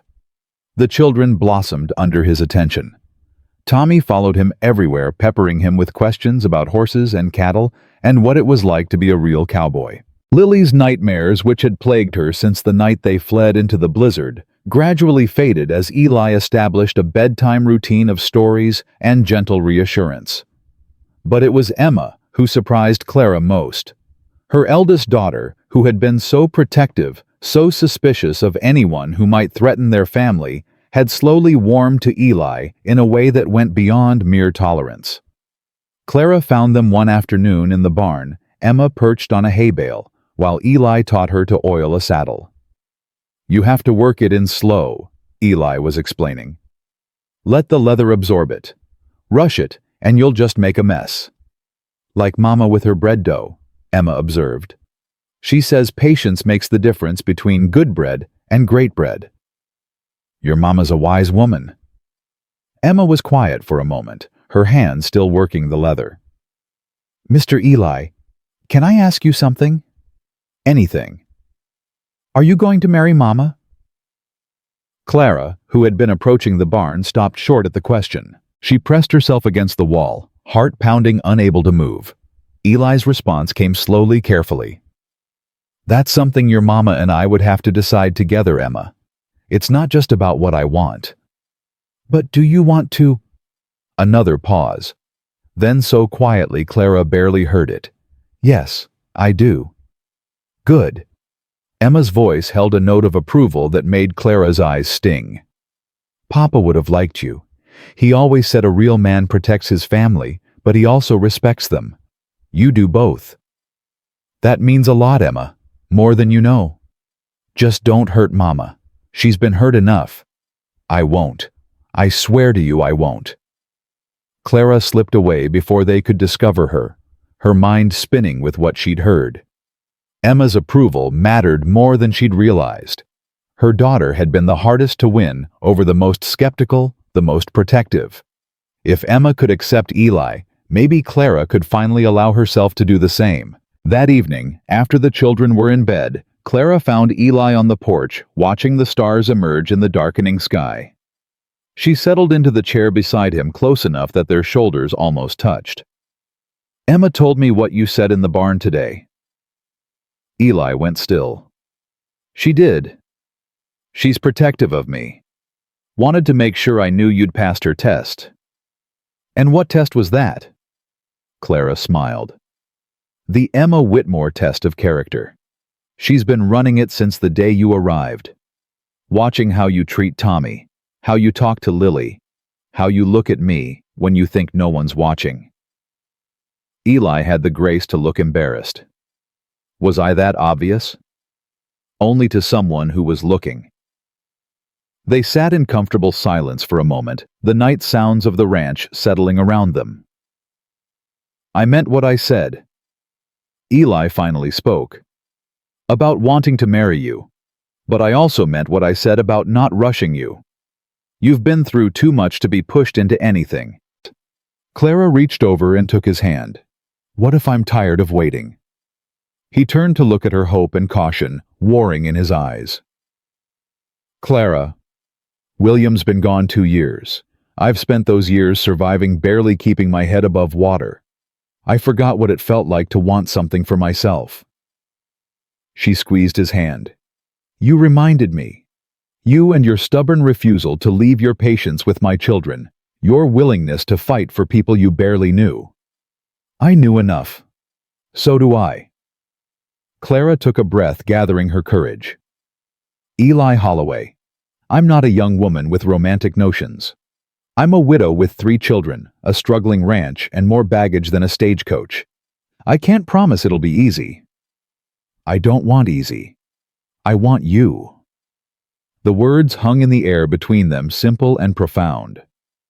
Clara felt something loosen in her chest, some knot of fear and grief that had been wound tight for years.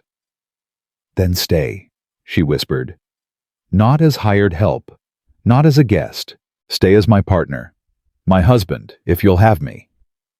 Eli's answer was to pull her into his arms and kiss her with a tenderness that made her forget every hard thing she'd ever endured. When they finally broke apart, both breathing hard, his forehead rested against hers. Is that a yes?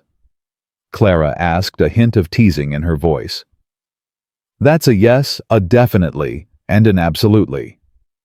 Eli laughed, and the sound was pure joy.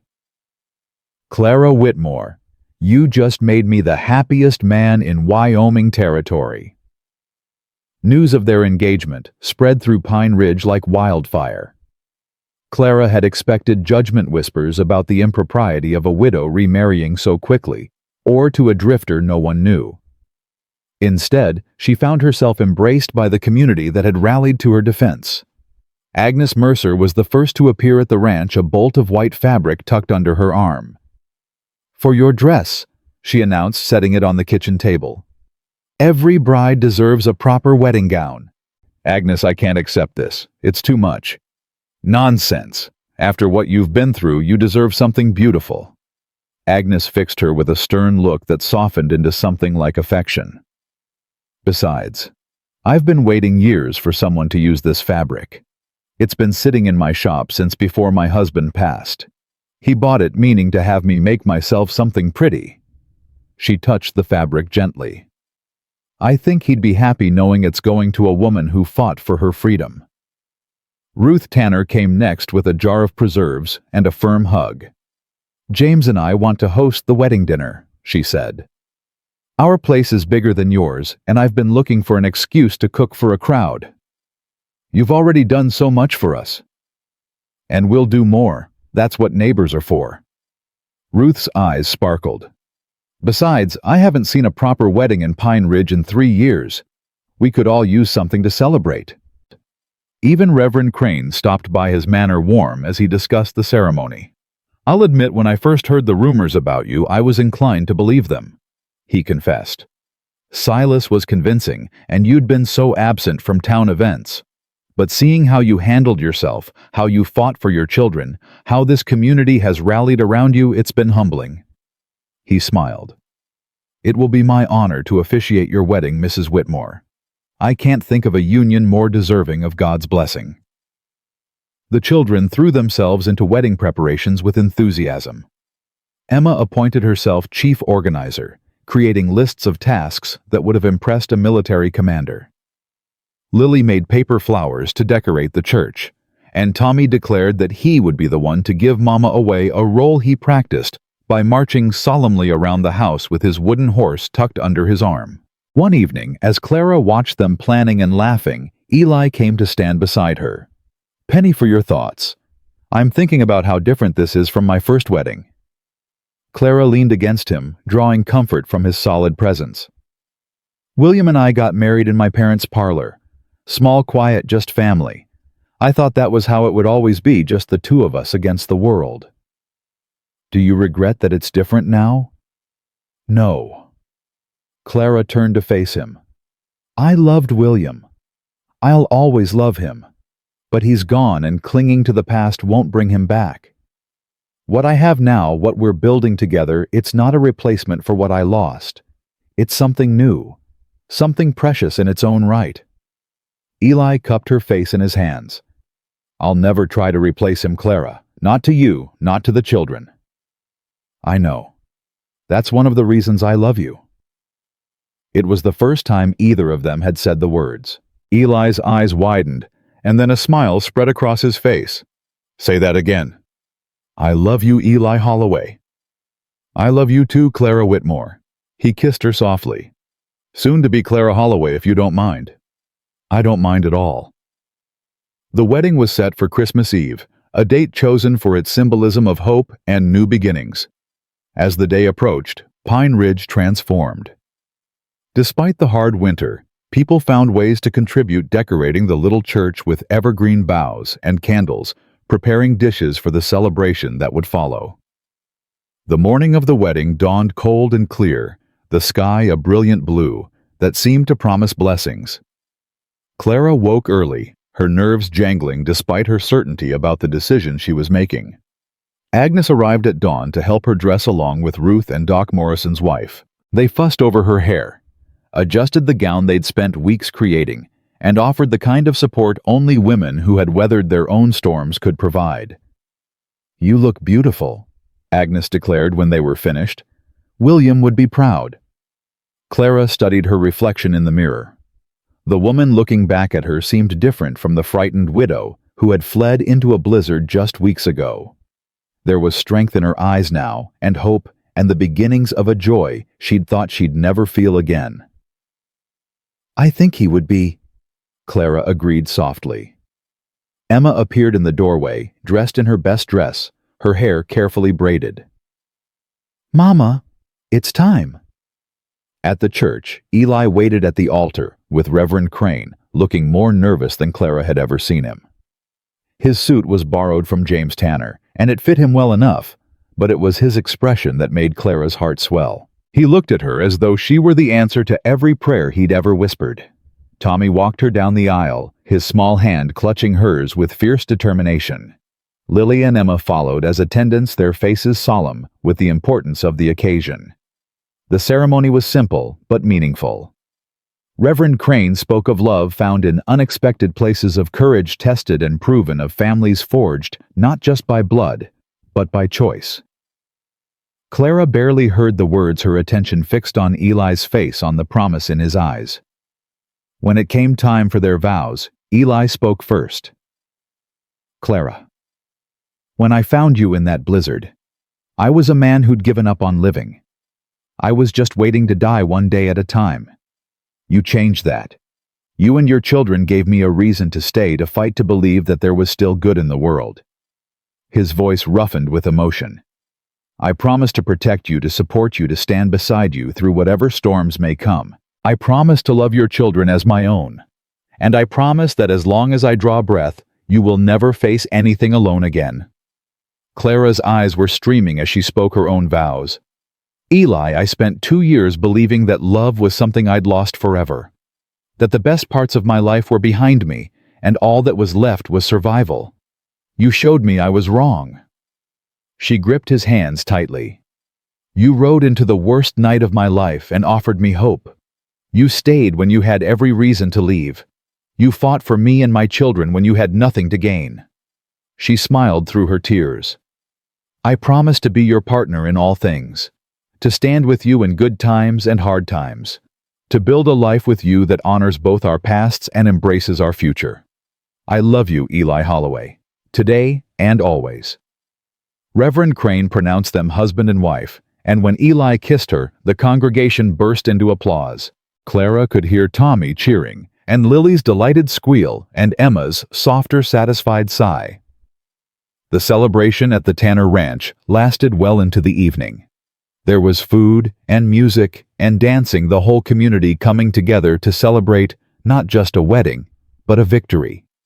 The people who had stood against Silas, who had protected Clara and her children, who had refused to let injustice prevail, they were all there laughing and toasting and enjoying the simple pleasure of a happy ending. As the night wore on, Clara found a quiet moment on the Tanner's porch, looking up at the stars. Eli found her there, slipping his arm around her waist. "Mrs. Holloway." She smiled at the name. "Mr. Holloway. How does it feel?" "Like a dream. Like any moment I'm going to wake up and find myself back in that blizzard running for my life." Eli turned her to face him. "That's not a dream. This is reality. You fought for this, Clara. You earned it." "We earned it." "We did." He kissed her forehead. "Are you ready to go home?" Home. The word had never sounded so sweet. They collected the children, who were half asleep from excitement and celebration. Tommy insisted on being carried, his arms wound tight around Eli's neck. Lily walked between Clara and Emma, holding both their hands. The ride back to the ranch was quiet, the children nodding off one by one. By the time they arrived, even Emma was struggling to keep her eyes open. Eli carried Tommy to bed while Clara settled the girls. When the children were tucked in their faces, peaceful in sleep, she found Eli waiting for her in the kitchen. "This is really happening," Clara said softly. "We're really a family." Eli took her hand. "We've been a family since the moment those children decided to trust me. The ceremony just made it official." Clara looked around the kitchen at the home that had been the site of so much pain and fear, now filled with hope and love. The ghosts of the past were still there. William's memory, Silas's betrayal, the terror of that desperate flight through the snow. But they no longer ruled her. "I'm happy." She realized the words feeling strange and wonderful on her tongue. "I didn't think I'd ever be happy again." "Neither did I." Eli pulled her close. "But here we are." Outside, snow began to fall, soft and gentle, blanketing the ranch in fresh white. Clara watched it through the window, thinking of another snowy night that had ended so differently. "Eli, do you believe in fate?" "I believe that sometimes when we're at our lowest, something happens to remind us that the story isn't over yet." He rested his chin on top of her head. "I don't know if that's fate or providence or just dumb luck, but I'm grateful for it." "So am I." They stood together in the warmth of their home, their children safe upstairs, their future stretching out before them like the endless Wyoming sky. The storm was over. The healing had begun. And for the first time in years, Clara Holloway went to sleep without fear. Spring came to Wyoming territory like a whispered promise, melting the snow that had witnessed so much pain and transforming the land into something new. Clara Holloway stood at her kitchen window, watching the first green shoots pushing through the thawing earth, and marveled at how different her life had become. 3 months had passed since the wedding. 3 months of learning to be a wife again, of watching Eli become a father to children who weren't his by blood, but were absolutely his by choice. 3 months of healing. "Mama!" Tommy's voice rang out from the yard. "Mama, come look. The baby cow is standing up." Clara dried her hands on her apron and stepped onto the porch. Tommy was bouncing with excitement near the barn where Eli knelt beside a newborn calf that had arrived during the night. The little creature wobbled on unsteady legs, while its mother looked on with bovine patience. "She's a beauty, isn't she?" Eli called, grinning up at Clara. "First calf of the season. Good sign for the year ahead." Tommy reached out a tentative hand to pet the calf's damp fur. "Can I name her Papa Eli?" The name had evolved over the weeks from Mr. Eli to Papa Eli, a title the children had adopted naturally as their bond with him deepened. The first time Tommy had used it, Eli had excused himself and walked out to the barn where Clara had found him later, with red-rimmed eyes and a shaky smile. "Sure can, partner. What are you thinking?" Tommy considered the question with the gravity only a 5-year-old could muster. "Snowdrop, because she came when the snow was dropping away." "Snowdrop it is." Clara watched them together, her heart so full it almost hurt. This was what she'd dreamed of during those dark months after William's death, what she'd feared she would never have again: a partner, a father for her children, a future worth believing in. Emma appeared beside her, a book tucked under her arm. At 11 going on 40, her eldest daughter had finally relaxed into something approaching normal childhood since Eli's arrival. She still kept a watchful eye on the family, still stepped up when needed. But the desperate tension that had marked her since William's death had eased. "Lily's finishing her letters," Emma reported. "She got through the whole alphabet without crying today." "That's wonderful." Lily's struggles with reading had been a constant worry, but Ruth Tanner had been working with her twice a week, patient and encouraging, and the little girl was finally making progress. "Mama." Emma's voice was hesitant. "Can I ask you something?" "Always." "Are you happy? Really happy, I mean. Not just pretending for us." Clara pulled her daughter close, breathing in the scent of soap and sunshine. "I'm really happy, baby. Happier than I've been in a long time." "Because of Papa Eli."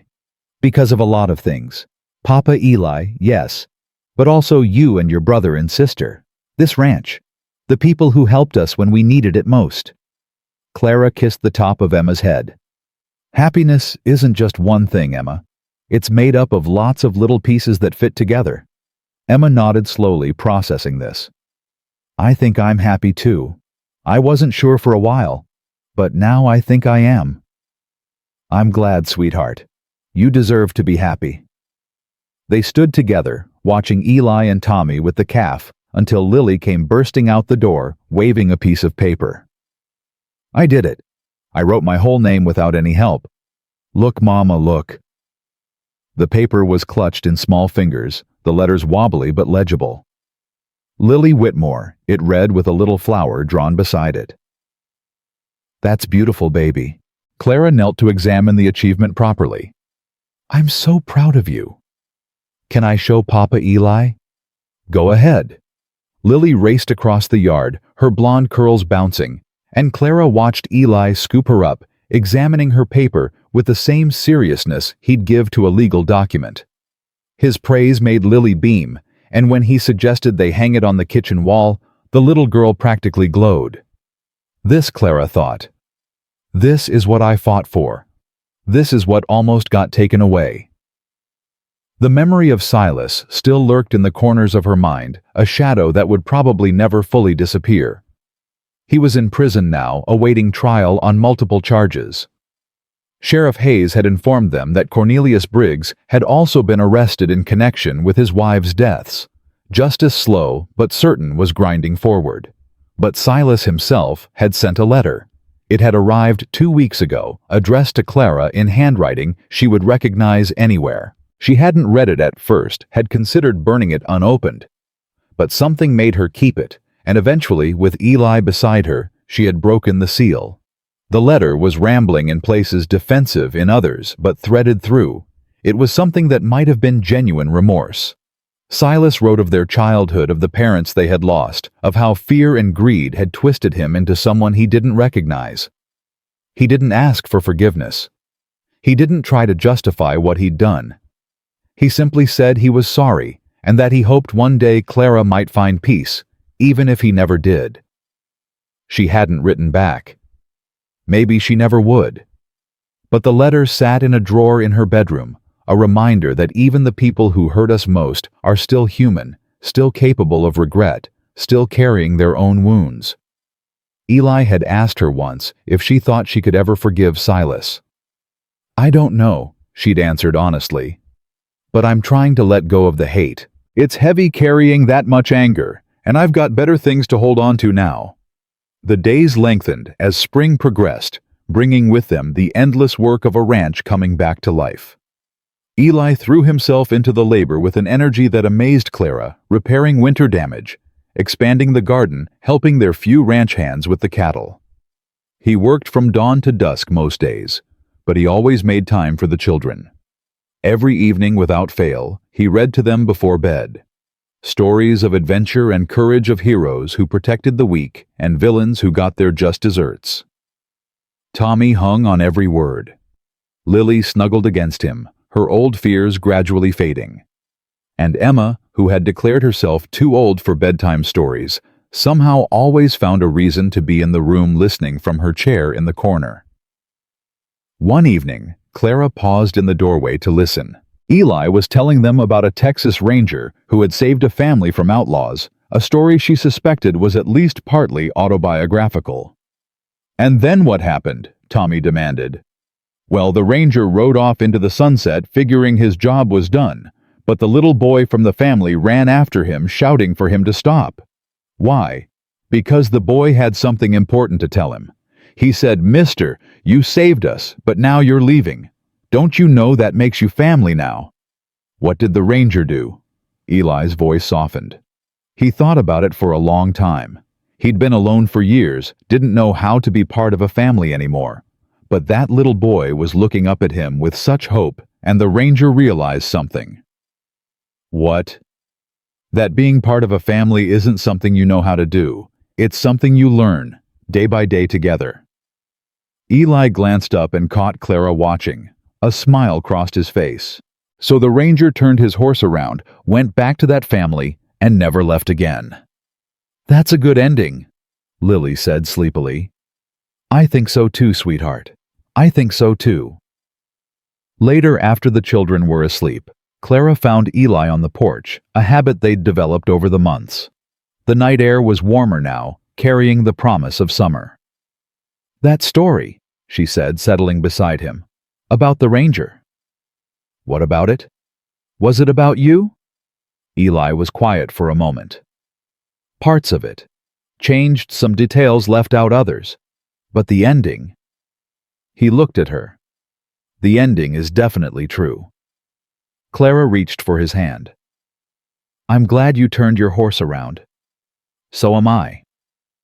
They sat in comfortable silence, watching the stars appear one by one.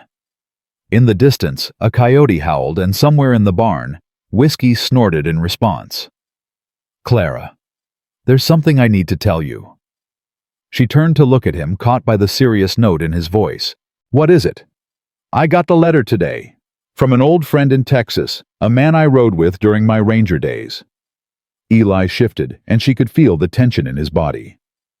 "He's asking if I want to come back. There's trouble down there, a gang causing problems, and they need experienced men." Clara's blood went cold. "You're leaving?" "No." The word was immediate, emphatic.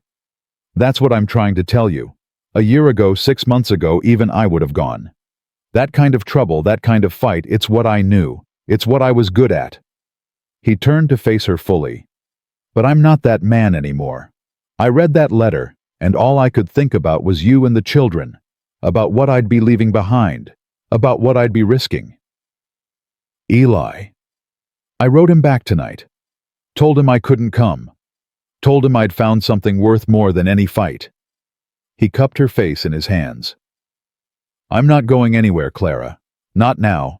Not ever. This is my home. You're my home.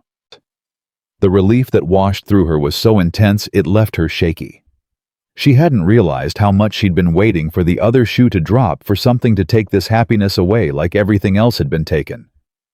I love you, she whispered. I love you too. And I'm sorry if my past made you worry even for a moment. Those days are behind me. The only thing I want to fight for now is this family. She kissed him, then pouring all her gratitude and relief and love into the gesture. When they broke apart, she was smiling. The children would be devastated if you left. Tommy's already planning what kind of horse you're going to teach him to ride. Lily won't go to sleep unless you've checked under her bed for monsters. And Emma. Clara shook her head. Emma told me yesterday that she wants you to walk her down the aisle someday, when she's grown and gets married. Eli's eyes went suspiciously bright. She said, and I quote, Papa Eli is the kind of man I want to marry someday. Someone brave and kind who keeps his promises. He had to look away, blinking rapidly. That girl's going to be the death of me. She loves you. They all do. I love them too. More than I ever thought I could love anything again. They stayed on the porch until the moon rose high, talking about everything and nothing, making plans for the summer, for the years ahead. For the first time since William's death, Clara allowed herself to think about the future without fear. It stretched before her, not empty and threatening, but full of possibility. Summer arrived in a blaze of heat and growth, bringing with it the busiest season of the ranch year. Clara found herself working alongside Eli in ways she never had with William, not because he hadn't valued her contribution, but because the work of running a ranch together was different now. They were true partners, making decisions, jointly sharing burdens equally. The children grew too, in ways both visible and subtle. Tommy lost his first tooth and gained new confidence, no longer the frightened little boy who had huddled in his sister's arms during their flight through the blizzard. Lily's nightmares stopped, entirely replaced by dreams of horses and adventures that she shared excitedly at breakfast.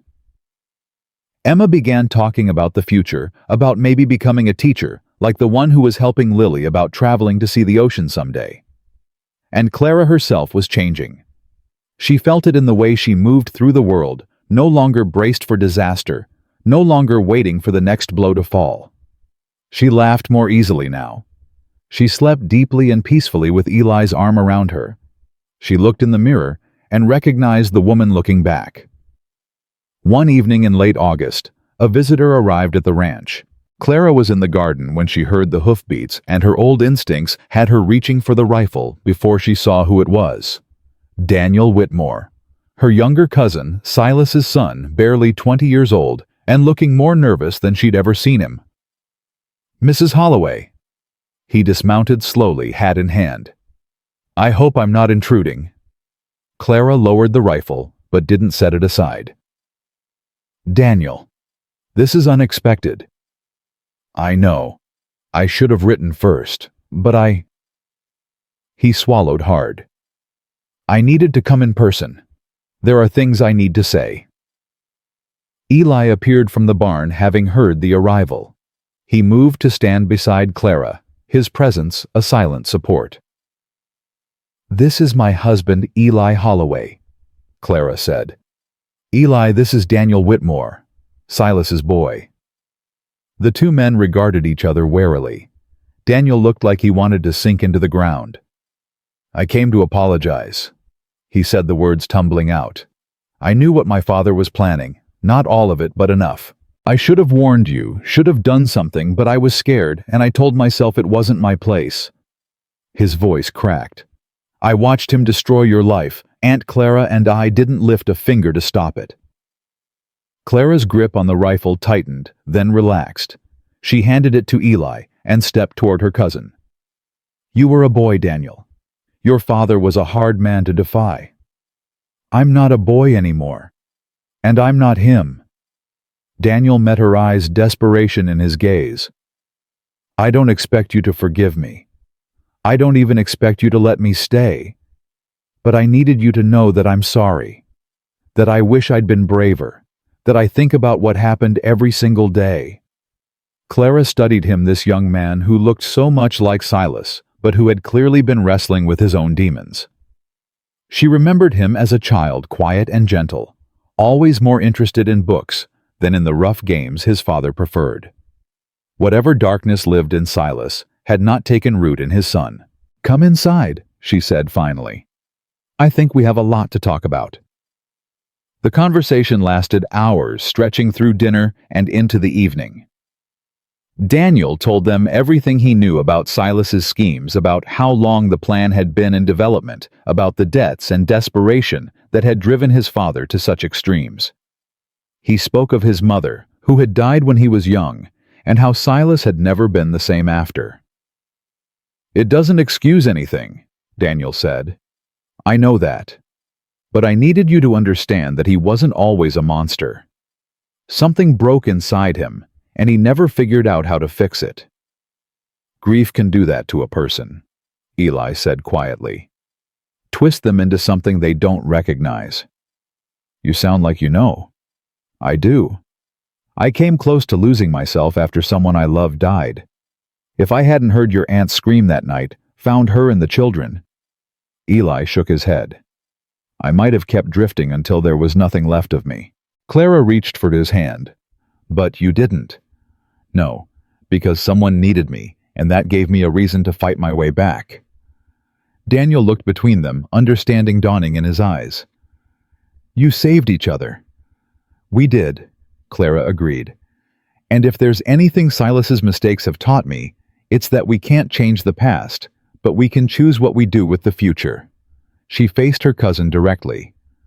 What do you want, Daniel? Why did you really come here?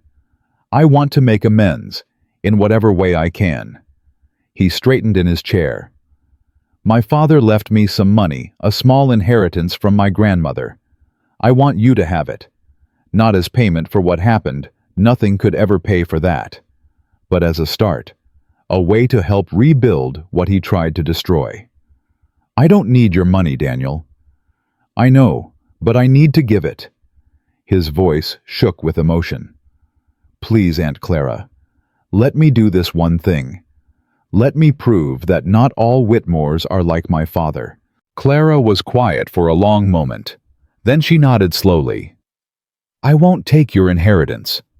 But if you want to help, there's something else you could do. Anything. Stay. Not forever, but for a while. Help us with the ranch. Let my children see that family doesn't have to mean betrayal. She glanced at Eli, who nodded his support. You're young, Daniel. You've got your whole life ahead of you.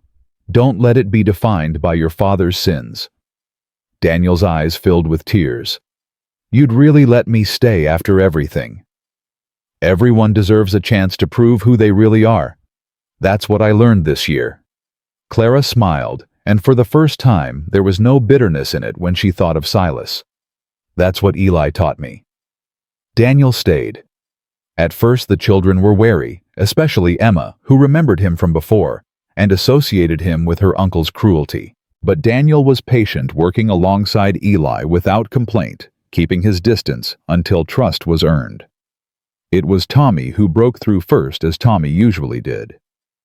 He found Daniel in the barn one day, carving a small wooden figure, and watched with fascination until Daniel offered to teach him.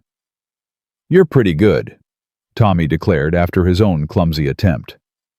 Papa Eli makes horses, but yours is a dog. It's supposed to be a wolf, actually.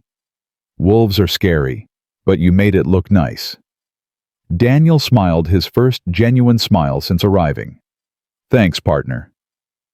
From there, acceptance grew. Lily decided Daniel wasn't so bad when he helped her rescue a kitten that had gotten stuck in the hayloft. Emma took longer, but eventually she found him reading one of her books, and they spent an entire afternoon discussing the story. By the time the first frost returned to Wyoming, Daniel had become part of the household, not replacing the family that had been, but adding to the one that was still growing. The anniversary of that terrible night came in December, and Clara found herself standing at the edge of the property, looking out at the land where she had once run for her life. Eli found her there, as he always seemed to find her when she needed him most. "A year ago today," she said softly. "I know. I've been thinking about it too. So much has changed. Sometimes I can barely remember who I was before." Eli stood beside her, solid and warm. "You were brave before. You're still brave now. The difference is that you're not alone anymore." Clara turned to face him. The man who had heard her scream and come running. The man who had stood against her brother, who had helped her find justice, who had become father to her children and partner to her in all things. "I love you." She said the words no longer new, but still carrying all the weight they ever had. "I love you too, hon." He pulled her close. "And I will love you every day for the rest of our lives. That's a promise, Clara Holloway." Behind them, the children's laughter rang out from the house. Tommy was chasing Lily through the yard, while Emma tried to catch them both. Daniel stood on the porch watching with a soft smile. And in the distance, the mountains rose against a winter sky, unchanging witnesses to all the joy and sorrow that had come before. Clara leaned into her husband's embrace and closed her eyes. The fear was gone, truly gone, replaced by a peace she had never expected to find again. She had fought for her children, for her home, for her very life. And she had won. Not because she was special, not because fate had decided to be kind, but because when everything seemed lost, she had refused to give up. Because she had run into a blizzard rather than surrender. Because she had trusted a stranger and let a broken man help put her broken world back together. That night, as the family gathered around the dinner table, Clara looked at each face in turn. Eli, her husband, her partner, her love. Emma, growing into a young woman of strength and grace. Lily, no longer afraid of shadows. Tommy, full of life and laughter. Daniel, finding redemption in service to others. This was her family, not the one she had been born into, not even the one she had first created, but the one that had been forged in the fire of their shared trials, tempered by loss and strengthened by love. Emma caught her looking and smiled. "What is it, Mama?" Clara reached out to squeeze her daughter's hand. "Nothing, sweetheart. I'm just grateful." "For what?" "For everything. For all of you. For second chances and new beginnings." Clara's voice grew stronger. "For learning that the worst night of your life can lead to the best days you've ever known." Eli raised his glass, and the others followed suit. "To family," he said. "To family," they echoed. And Clara Holloway, who had once run barefoot through a blizzard with nothing but her children and her courage, looked around the table and knew with absolute certainty that she had finally found her way home. The winter wind howled outside, but inside there was only warmth. Only love. Only the unshakable knowledge that whatever storms might come, they would face them together. She had been a frightened widow fleeing into the darkness. Now she was a woman who had reclaimed her life, protected her children, and built something beautiful from the ashes of everything she had lost. And that was a story worth telling.